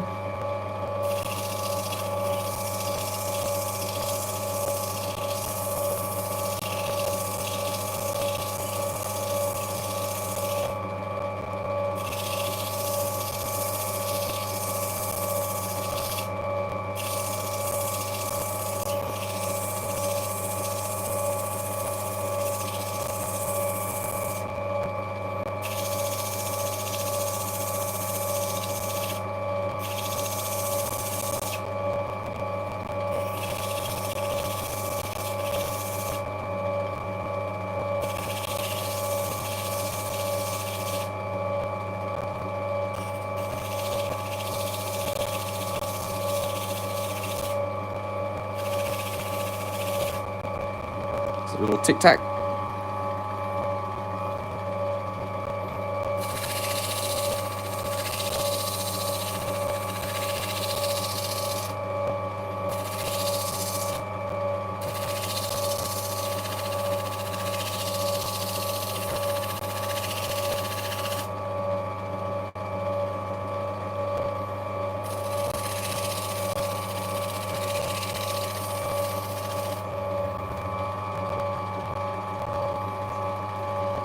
Bugger, yeah. I just plugged mine in.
There we go, something like that.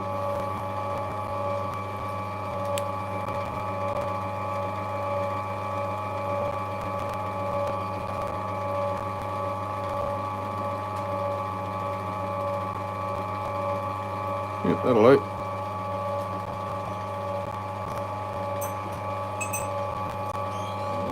Let's do the cushion one, I reckon.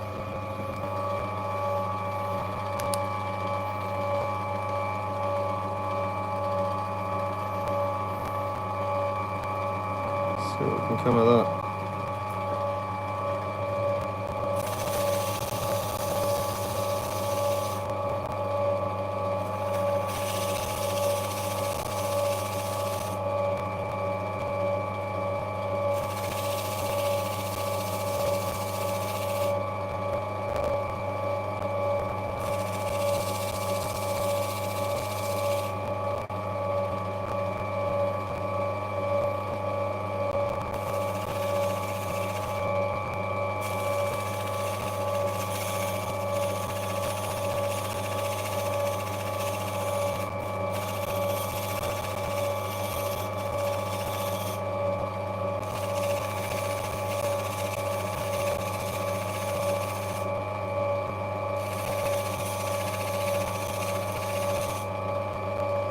Sorry, I duck off in the zone every now and then. I'm sort of concentrating. So I'm just going to get those edges even all the way around. And this way, I'll lean it in that way so I can see this top edge and bring that down to the edge I want it to be in.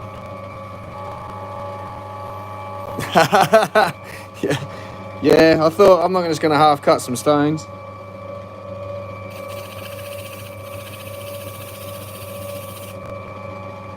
You can always check back whenever you want throughout however long this takes me to see the results, but yeah. Plus there'll be some people just waking up and going, I missed the beginning.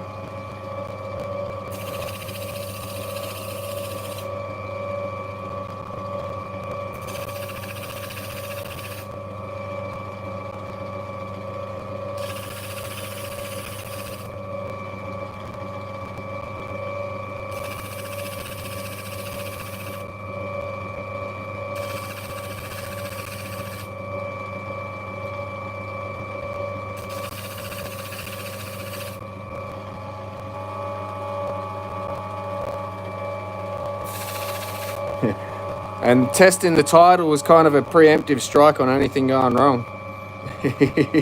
Oh, it's just a test. It's okay.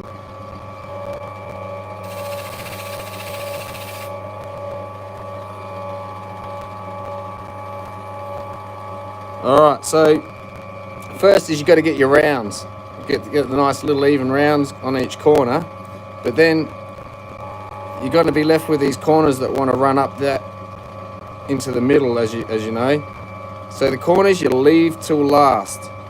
So as you go around, you shaped it that way, and then you get your edges. Your edges are going to go like that, and leave that point.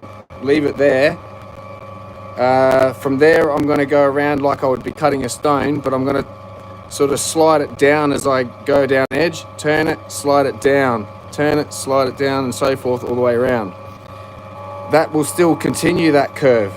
So you're almost going to cut it with that curve in it, up a couple of angles, and then you can safely just start doing laps around in just circular motion, even though it's square, and round them out. And then when you come back to it, because don't forget the other pads, if you round this to what you want, by the time the other pads hit it and round those corners worse, it'll look awful on those corners, and everything else will be high. Kind of goes opposite.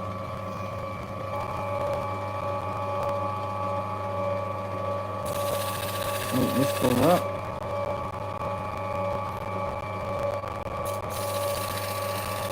I'll show you as I go around.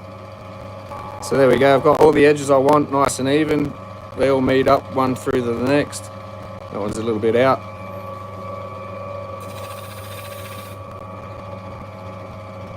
Yep.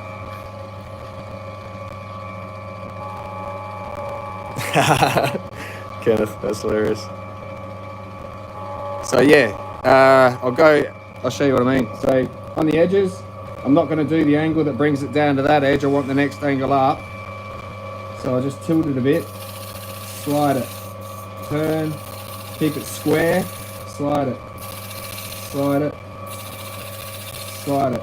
And that'll create the next set of facet marks, if you will.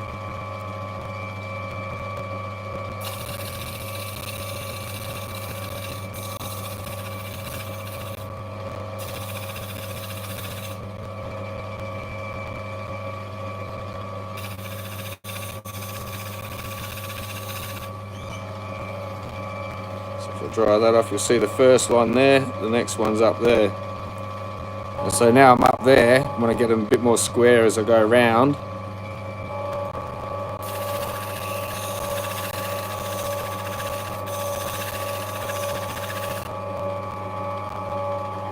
And then from there up is not going to touch any of down here, so I can just turn it round and then blend these in after.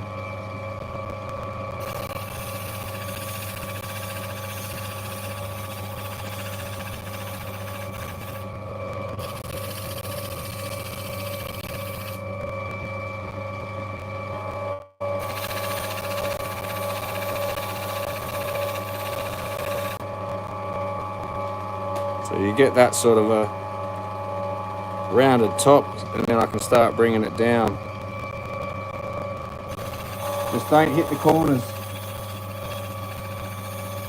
till last.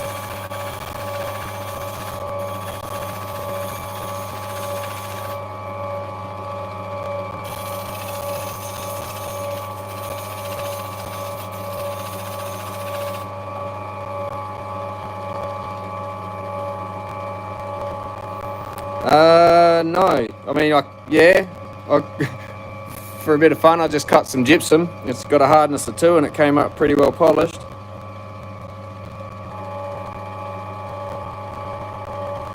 Not a problem, first last.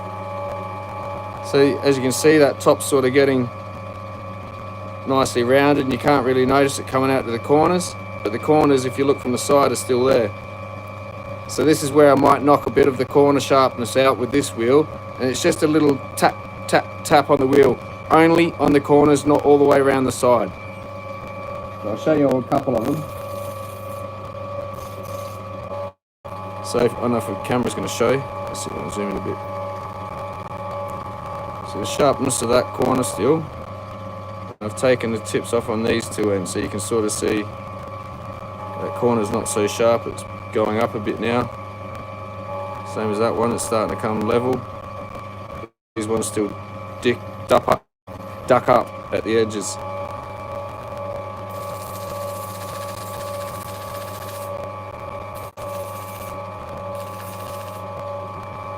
I think that should pretty much knock it all down to size, just like that.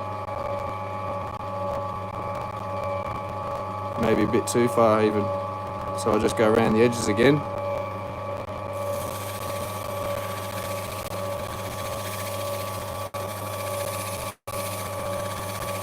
That's why you try and keep all the movements and cutting fractional when you're getting the fine tuning. That way it's only a little touch here and there to correct it. So there we go. Let's brought the line up a bit more. Can go around a bit more on the corners.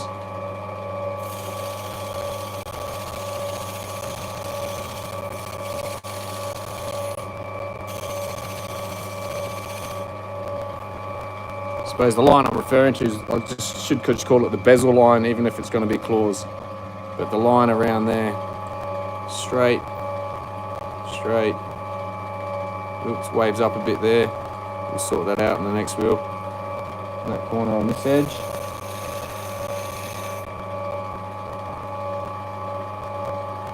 Let's straighten that out. So there we go. And you try and not mess with that shape on the next few pads. Now, these are always fun to cut. The shape is in. Trying to get the 2 ends nice and central rather than offset on one end. Make it look like a big curved, weird shape.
Hopefully that's pretty good shape, reasonably even.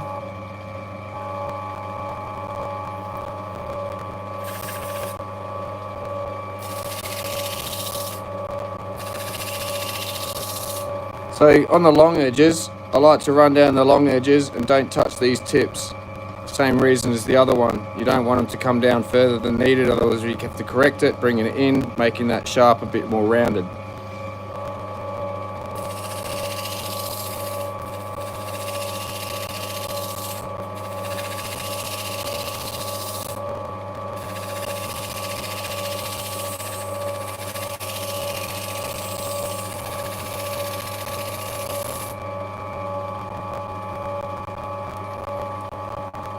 Getting that bezel line set.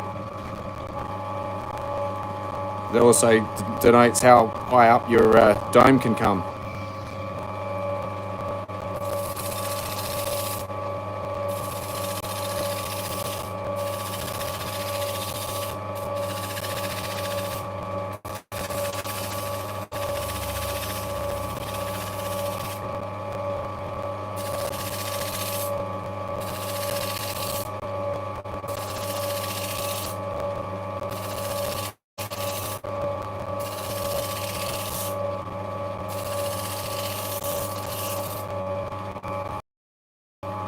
Start bringing in the middle, and you can sort of see your silhouette in the center.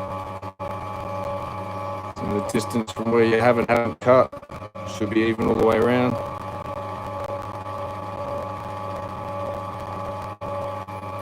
Hopefully that sand comes out the bottom.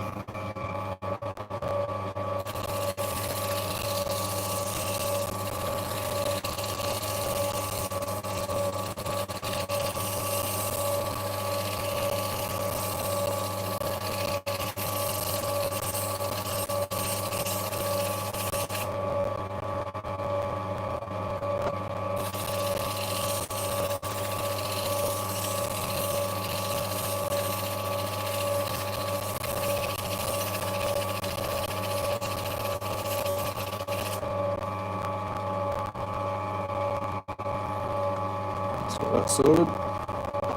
So it should. Oh, we're all good. Now any sharp edges I'll sort out here.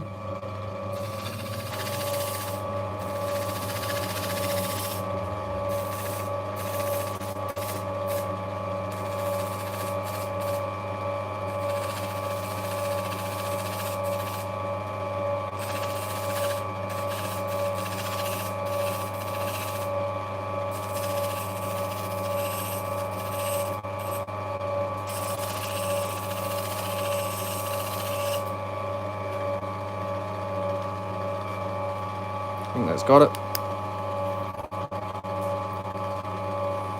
I'm pretty sure that sand will come out the bottom. It should be pretty shallow.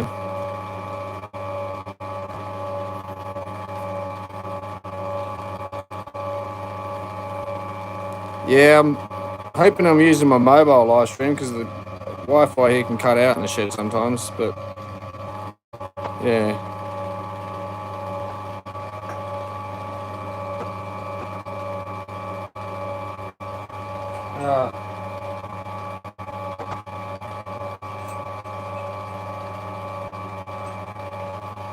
No, that's fine. That's right.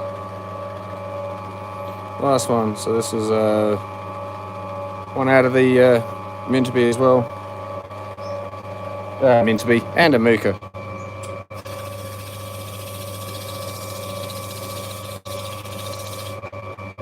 It's better when I can edit this.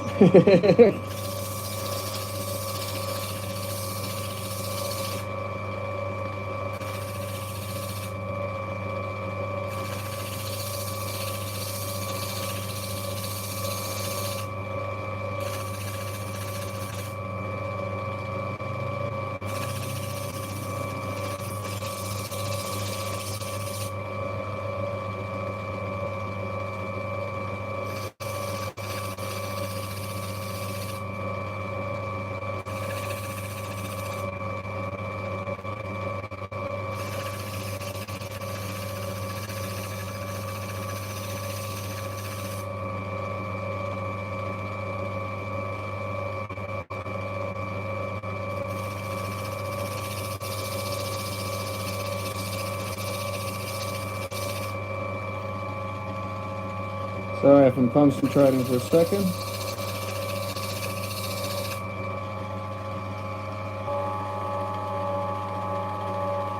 There we go. Now this colour bar's got a potch bottom, so I can't go all the way down and make a huge dome, but I should get at least a low to medium out of it, I reckon.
Hit that point that forms on the top.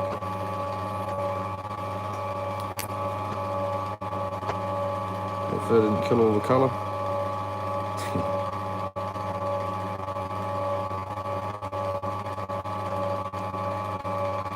That'll do. I think that sand's on the bottom, so that'll come out. It's not the brightest, but it's an opal. Broken the internet. What happened? You can't hear me, or? Oops.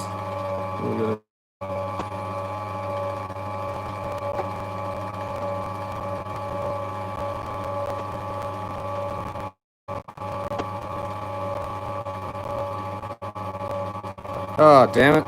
Open the shed door more.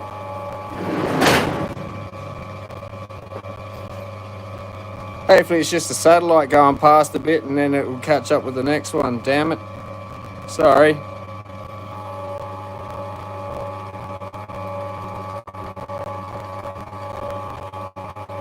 that better? Maybe it's because it zoomed in. Oh, I'll keep cutting anyway, and I'll try and get, make sure it's got a better connection when I finish these off.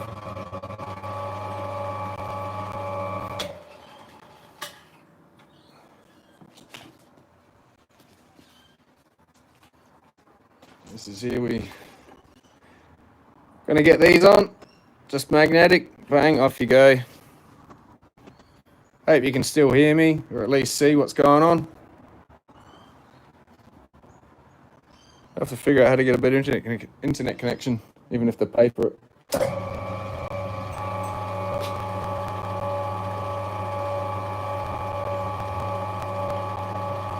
Yeah, right. Sorry, guys.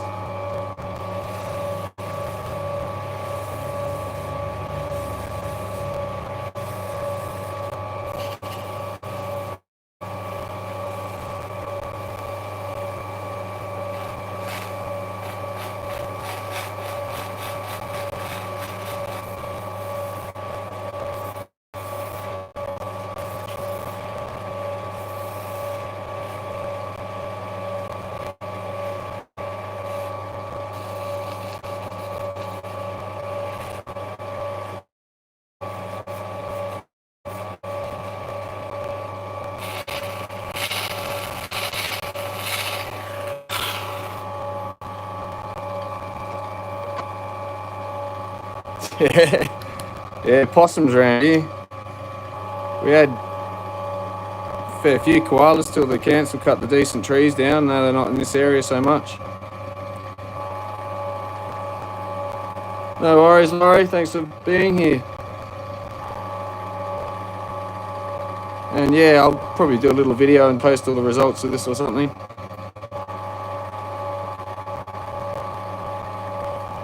Yep, that's it. My little guinea pigs.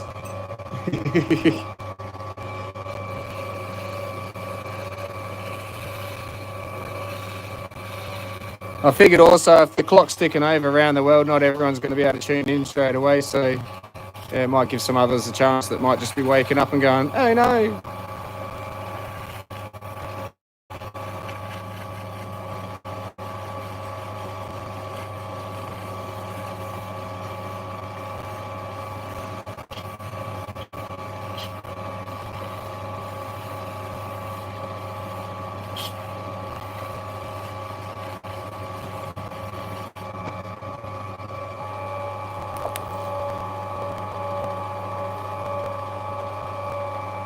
So the camera might be a bit dirty.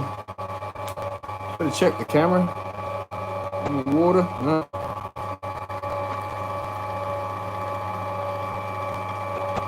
So that's looking pretty good.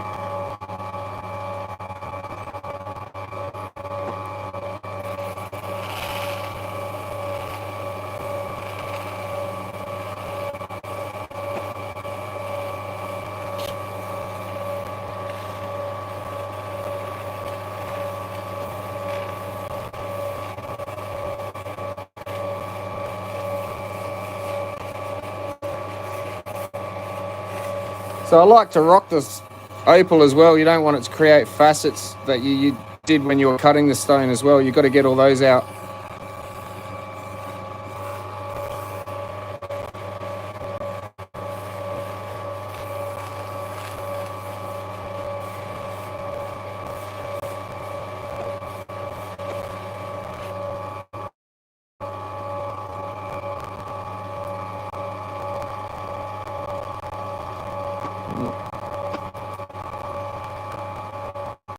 Battery on my torch is going dead.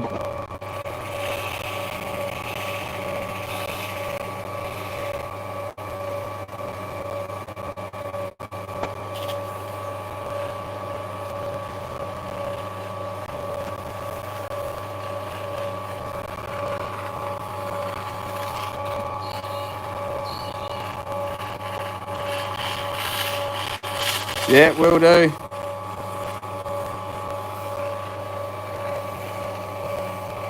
So I'm looking over the comments every now and then. So I thought I'll just try and get this finished.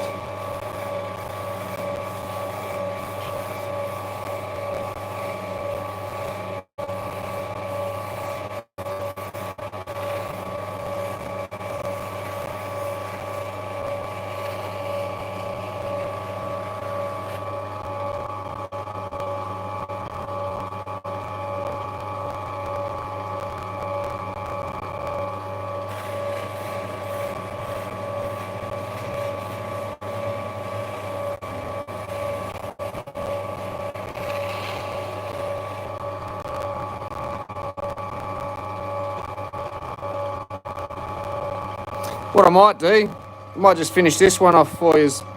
I'll get it done quicker than, and then I can end this so you get a result.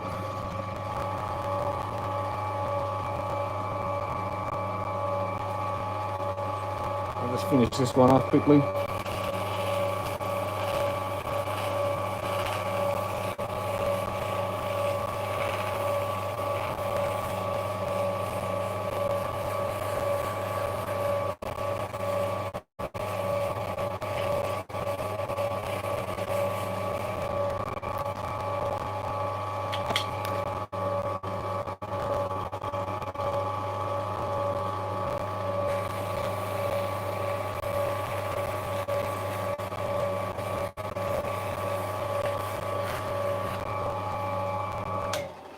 Oh,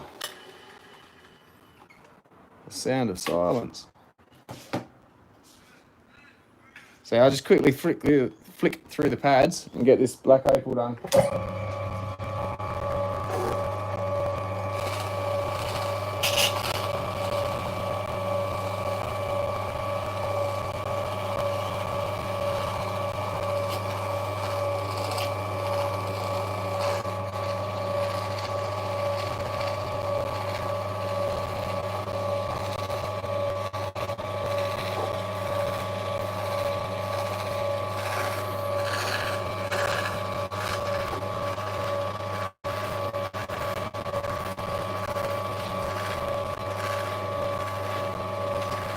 So I think muscle memory is what you rely on after a while. It's you just got to get the feel of what you imagine is supposed to be happening to the stone, and then you don't really need to see it happening to know it's happening.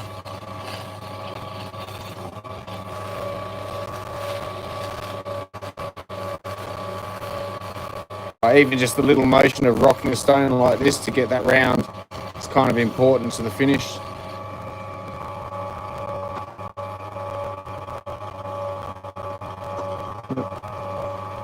Looking the part. Pity it wasn't a bit brighter.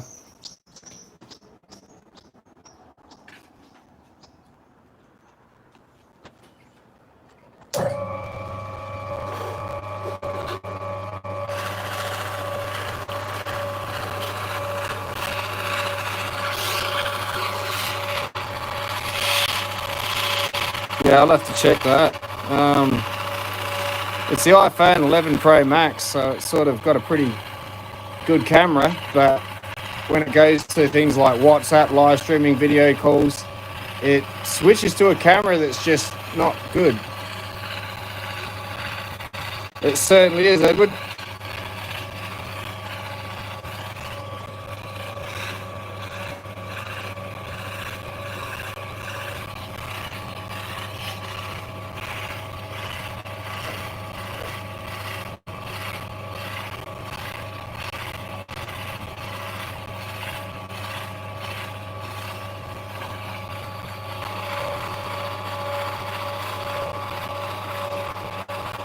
Yeah, it certainly is. Yeah, bad habits are hard to change. It's your body relies on muscle memory for a lot of things, you know, like walking and stuff. So you don't concentrate to start with on getting a great finish and setting your hand in the right motion and making sure you follow through on every little detail without complacency. Yeah, it's always worth brushing up on practice. Once you've got it, you've got it. It's kind of like learning to drive. Just learn, then you're set for life. Just got to, you know, keep up to date with new features.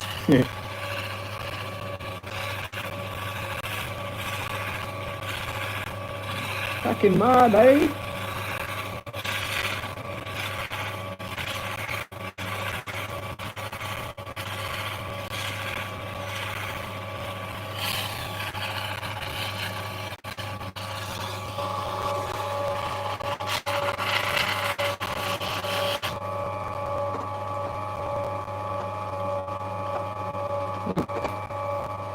Have a look. So this pink pad is like about a 3000 grit, and even though I go all the way through to this and it basically gets a really good polish anyway, I'll still do the serum regardless. It just gets a better finish for some reason.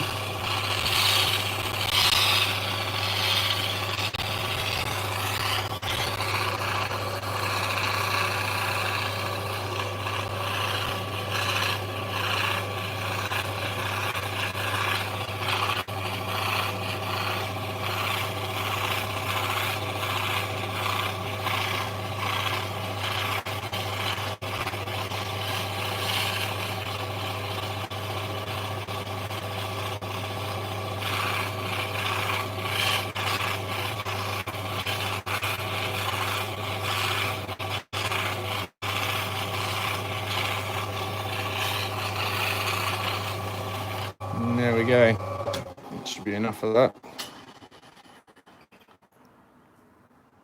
Yeah, beautiful polish.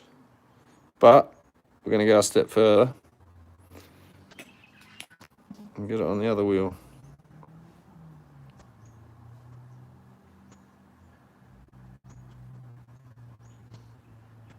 Yeah, definitely directional.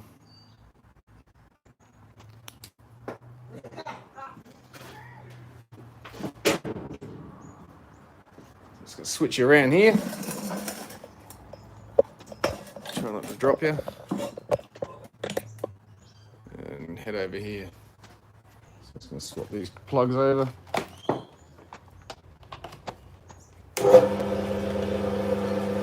I can't see the camera or any comments at the moment.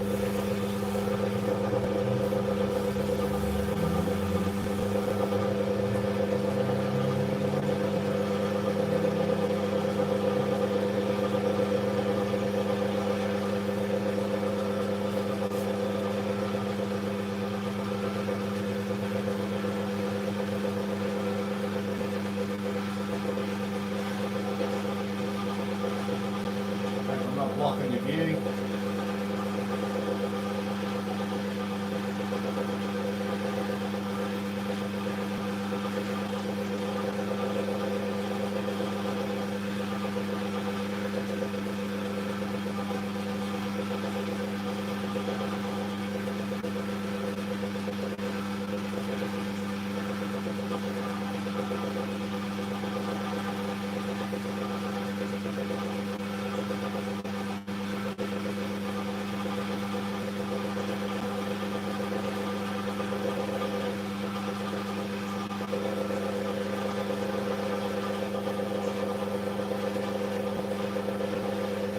That's pretty much all it needs.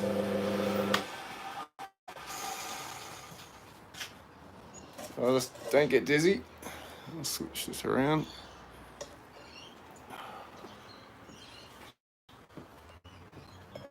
Bring it back over here. So I'll get the other. Go with some results or something.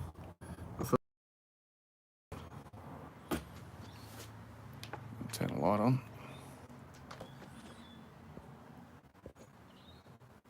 Oh, awesome. Yeah, I don't know.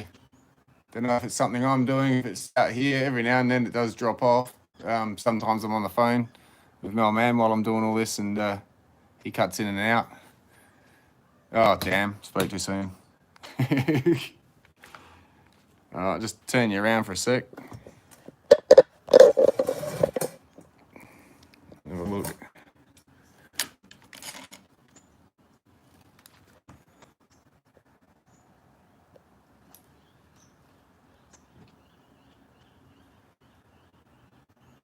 Yeah. Colour's very elusive. Yeah, we'll go for a walk out here. See what the sunlight does for it.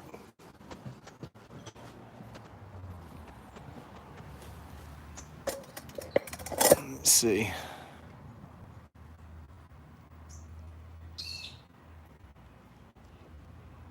Yep. Sort of worked.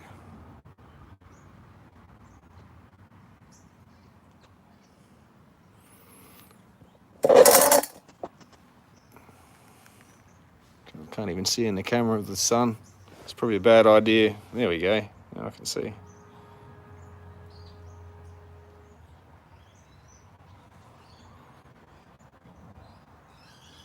Yeah. I think I definitely need to invest in another camera for this, because the zoom's just not doing it justice. Come on, camera. There we go. Maybe I'm just moving too fast. Just trying to zoom in the background.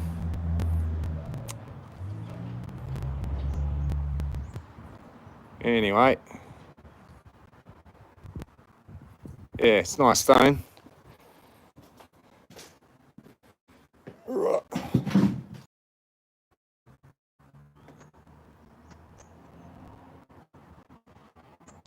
Dust all over it. There we go. Fingerprints. But yeah, is what it is, but it's turned out really nice shape. It'd be a nice ringstone or something. So let's take it off and finish the back off a bit.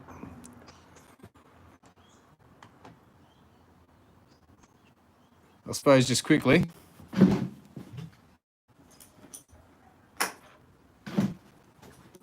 Show you as far as I got with these. Oops, knocking all over the place. They haven't quite been polished up yet. Yeah, hopefully that one turns out all right with the sand in the bottom if I can get it.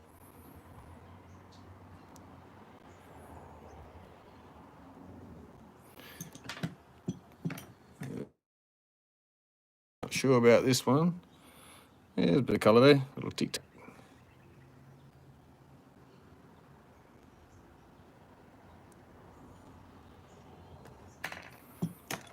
This one I was hoping came up a bit better, but it's not too bad.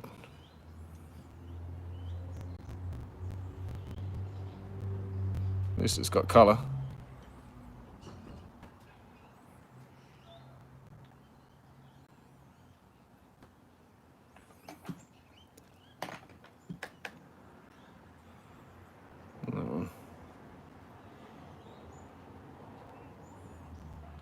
So yeah, again, hopefully that sand will be out the bottom. You won't see that white spot through the bottom, like the rest of it. But yeah. No, I could literally sit here and do... Oh, hang on. I do sit here and do this all day. It gets very addictive. Very addictive very quickly. Switch around. And, yeah. I'm just glad I've got enough time to spend out here during COVID. It's kind of made things easy for me. Oops. Yeah, so I think with the cutting, you just got to make sure you get all your groundwork done as far as setting the shape. You're really going to cut on two different wheels. So that first black pad actually is still going to take the finer corners out. So you're still sort of cutting those out, as well as getting rid of the grip marks from the grip before. So you kind of, yeah, you don't want to make it look like the finished product on the first wheel, because it's like anything, once you start rounding it out, it's just going to be out of shape by the end of it. Yeah, no worries, Sam. Yeah, no, I'll basically just prattle off stuff that I found interesting when I heard it, or this is what I found out, sort of stuff. So I'm not trying to actually teach some course or nothing like that sort of scenario. I couldn't be bothered. But yeah, bits and pieces, and if you've got questions, yeah, I'd love to answer them. I'm having a ball doing this, to be honest. It's great that you guys are enjoying it too. And yeah, I only really started it for sort of just to share a bit of what I do, because I do a fair bit with Opal, and I have seen all the, I think I milked it dry with all the Opal videos to start with on YouTube. I just viewed them all, every single one, and then it's like, well, I ran out, and then after a while, some get a bit of a theme, where it's like, oh yeah, oh yeah, oh yeah, oh, more of the same, oh yeah. So I'm going to try and keep it all, variety.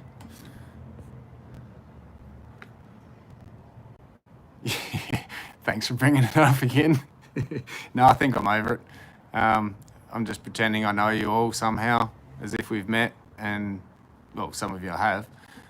So I'm sort of, yeah, there's no big crowd sitting in front of me, so I'm not like, they're all looking at me. Cheers. Yeah. No, yeah, I think this is going to be awesome. I'm glad I got the first one out of the way. Now I know this actually works. I'll get myself a bit set up for time management, so I can get something done and completed all in one hit. But some of this is going to be, I'll see you tomorrow type thing, and then the day after, and hopefully we'll finish this ring or pendant or whatever, from the stone to the, I can't get it all done in one day. Thanks, Sam. I'll feed you all tonight. But yeah, no, I'm just gonna keep doing what I've been doing during my videos. Yeah, all that, yeah. That's it, all Opal addicts together. Nah, it's birds of a feather. But yeah, no, I'll keep doing what I'm doing. I'm just gonna, to be honest, I do some of the videos, 2-3 videos at a time. It may take me over 3-4 days to get them done. And I'm not doing one, then the next, then the next, then the next. So I'm sort of, I've done a bit of this. Maybe there's nothing more I can do because the silver's got a pickle or Opal's got a treat. So I get on with something else. So you might see stuff not completed on that same video. But this is a live stream, so it'll continue, and it's kind of like a series. Thanks, Sarah.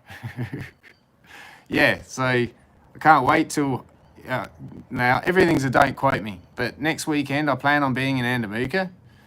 I've got my tags, I want to put them down, so I'll probably get up there and just do a quick video on what I've prepared to get to the stage that I'm at, that I'm about to then go sink some pegs in the ground. As in, I've applied for my precious stone prospecting permit, got all that set out, filled all the paperwork out, paid all the fees. And I'll try and explain all that so that when we go out, now, again, don't quote me, I'm assuming my phone works for the most part on the fields, and I'm not going to be ducking down any scrapes because I want fresh ground. So hopefully we'll be in signal to film it all. Otherwise, yeah, I'm going to do my best.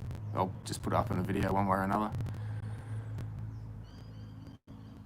Oh, awesome. Thanks, Scott. Yeah. Especially in COVID, it's like, I suppose it's, yeah, what else do? You just got to wait for someone to upload something. I mean, I'm the same as you guys. I'm no different. Just because I do this I'll wait for Justin. I'll wait for Roy. I'll wait for Coop PD Opal. He's got some great videos. I'd like to see longer videos. But, he's doing great. I'm sure he's got a lot of other things to do at his age. So it's great that he even gets time to put them out. Ice cream and Opal. It's a few of my favourite things. G'day, Catfish Hunter. Yeah. But this chat, to start with, as I said, is more like your chat So I'm sort of leaving the, I'll interact and talk as you do. But yeah, you create your own chat here. I've got to figure out how to get it to subscribers only mode. So just, you don't get these random whatevers. Been there, done that, seen it, don't need it. So yeah, we'll keep it pretty casual in here. But yeah, I'm the same. I'll wait for the next video for whoever's going to put something out that I'm interested in, and I'm sick of watching top 10 crap stuff. Excuse my French. But yeah, I just thought, why not? And that's why I've kind of flooded the market a bit, I suppose, with my videos. I don't intend to do. That's, it's like, well, here's opal cutting, but here's silversmithing, but here's mining. It's like, I'm not just doing the one thing. So not everyone's going to want to watch everything I do. You might want to just watch the opal cutting. You might even want to watch Lightning Ridge being cut. That's quite fine. But, if I've got something you're interested in, cool. Otherwise, just ignore the rest. I'm just putting out what I can while I can. It's one of those things that, once it's out, it's out. But if I don't do it, it's never going to get done because it's opal. It's been cut, it's been sold. You won't get to see it unless I film it. So anyway, that's a bit of a rant and just what the channel's going to be about. Just going to keep it all the same as, just be longer and unedited. Yeah, no, thanks. I hope to get some, bit of advice while I get back up there to sort of, you got to ask those that have been around longer than you to understand what's there. There was a bloke in town, he happened to be out and such and found some pretty good opal in his claim. And, not saying you're never going to get pointed to where the opal is and, hey, mate, go dig there, you'll find a fortune. Unless someone goes, mate, I'll tell you where to dig, but 50% mine, going to make a deal or not. And then you might get someone to do that. But otherwise, it's like they'd be there digging. Yeah.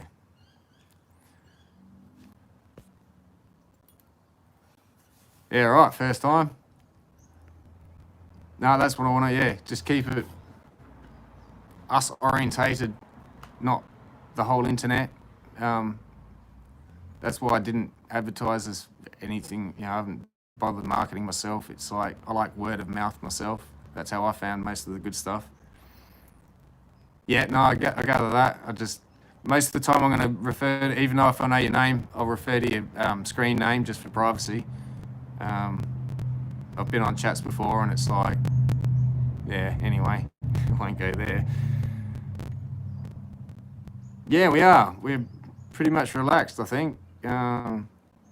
Most people have learned how to develop some patience, especially cutting opal, so they sort of understand what they're looking at.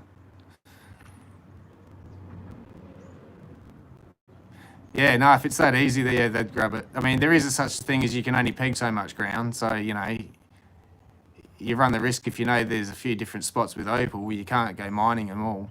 You can't hold all the ground, but you could try and point people in the right direction and make deals with them, or hopefully you get what you've got where you are out the way and then you can move on before, if anybody happens to be there. It's kind of a bit of a risk and a gamble. It's so much fun. It's like a whole market unto itself, like a marketplace where you've got your, gamble ground. Like, do I dig there? Will I find anything? Do I bother? How deep do I go? Did I go deep for it? Maybe go dig someone's ground that did some drill holes, but they didn't drill deep enough. I know something they didn't. And there's a lot of that. I've heard stories of, I probably shouldn't repeat it. It's out of one of the books I'm reading at the moment. Don Bartram put out. So a little story in there was just how one of the claims they ended up on, someone had gone through and they'd hand sunk your shaft back then. So there was no drill. So they'd gone along, sunk them down all the way across the claim looking for signs of opal and thought, well, nothing here, moved on. This guy's come along, dug down not even another foot, bang, straight on the opal. And then he didn't have to sink any shafts. He just kept following their shafts across the same claim that he went and repitched. And then he just, dug down a foot in every one of those holes and came up with good opal. So it's very much a luck of the draw. but after a while, I'm sure there are the signs of experience. You got to know what the level looks like, what it even means to have a level. Some people, it's like, oh, 30 meters down, that's the level. Well, can I get a hole dug down 30 meters? It's like, well, how do you know that doesn't duck down to 35 and up to 25? Like, it's the lay of the land out there. I have a topographical map where it's got the contour lines and that, and I'm going to try and follow the level of ground. And I've overlaid it on the Opal fields at Andamuka, and it lines up pretty well. So it looks like that's what they were doing. So, pot luck. Yeah, I know some people go along with things like divining rods, or look, I think if they work at all, they're to do with faults in the ground, nothing to do with the actual mineral that's present. You just need to know that you're in the right area, looking for that mineral that's in that area if you can only find the fault. And so you might get guided to the fault, but it's not going to say there's anything there. You could get a silica detector. Doesn't mean you're going to find anything but potch. It's not going to tell you there's beautiful reds or greens. So it's very much luck and experience and luck. Knowing you look for your low points where the levels are, because that's where the silica flowed downwards to get in there. So you're going to be looking for your low points that got filled up. And when they say level, it's a fault that runs downwards. And if there's a split off to the side, however far that split's going gets filled up with, that's the level. It leveled out, not an actual depth level. So it's probably a bit misleading calling it a level and leaving it at that, but it's where it's leveled out, not so much that specific level. It could be at any level, there's a level. Yeah, too many definitions of the word level, I think, for one sentence. But yeah, so once you start understanding that sort of thing, you're off and racing. You're more of an educated guess, I suppose you could put it. But yeah. Yeah, so next weekend, I'll probably do another live. Maybe even in between now and then. See how busy I get out here. And if there's anything interesting enough to live stream, otherwise I'll just keep doing videos still. But yeah, keen to get you up Andamuka and show you out and about.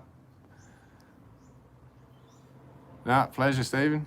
Yeah, I've relied on a whole bunch of other people to do the same for me.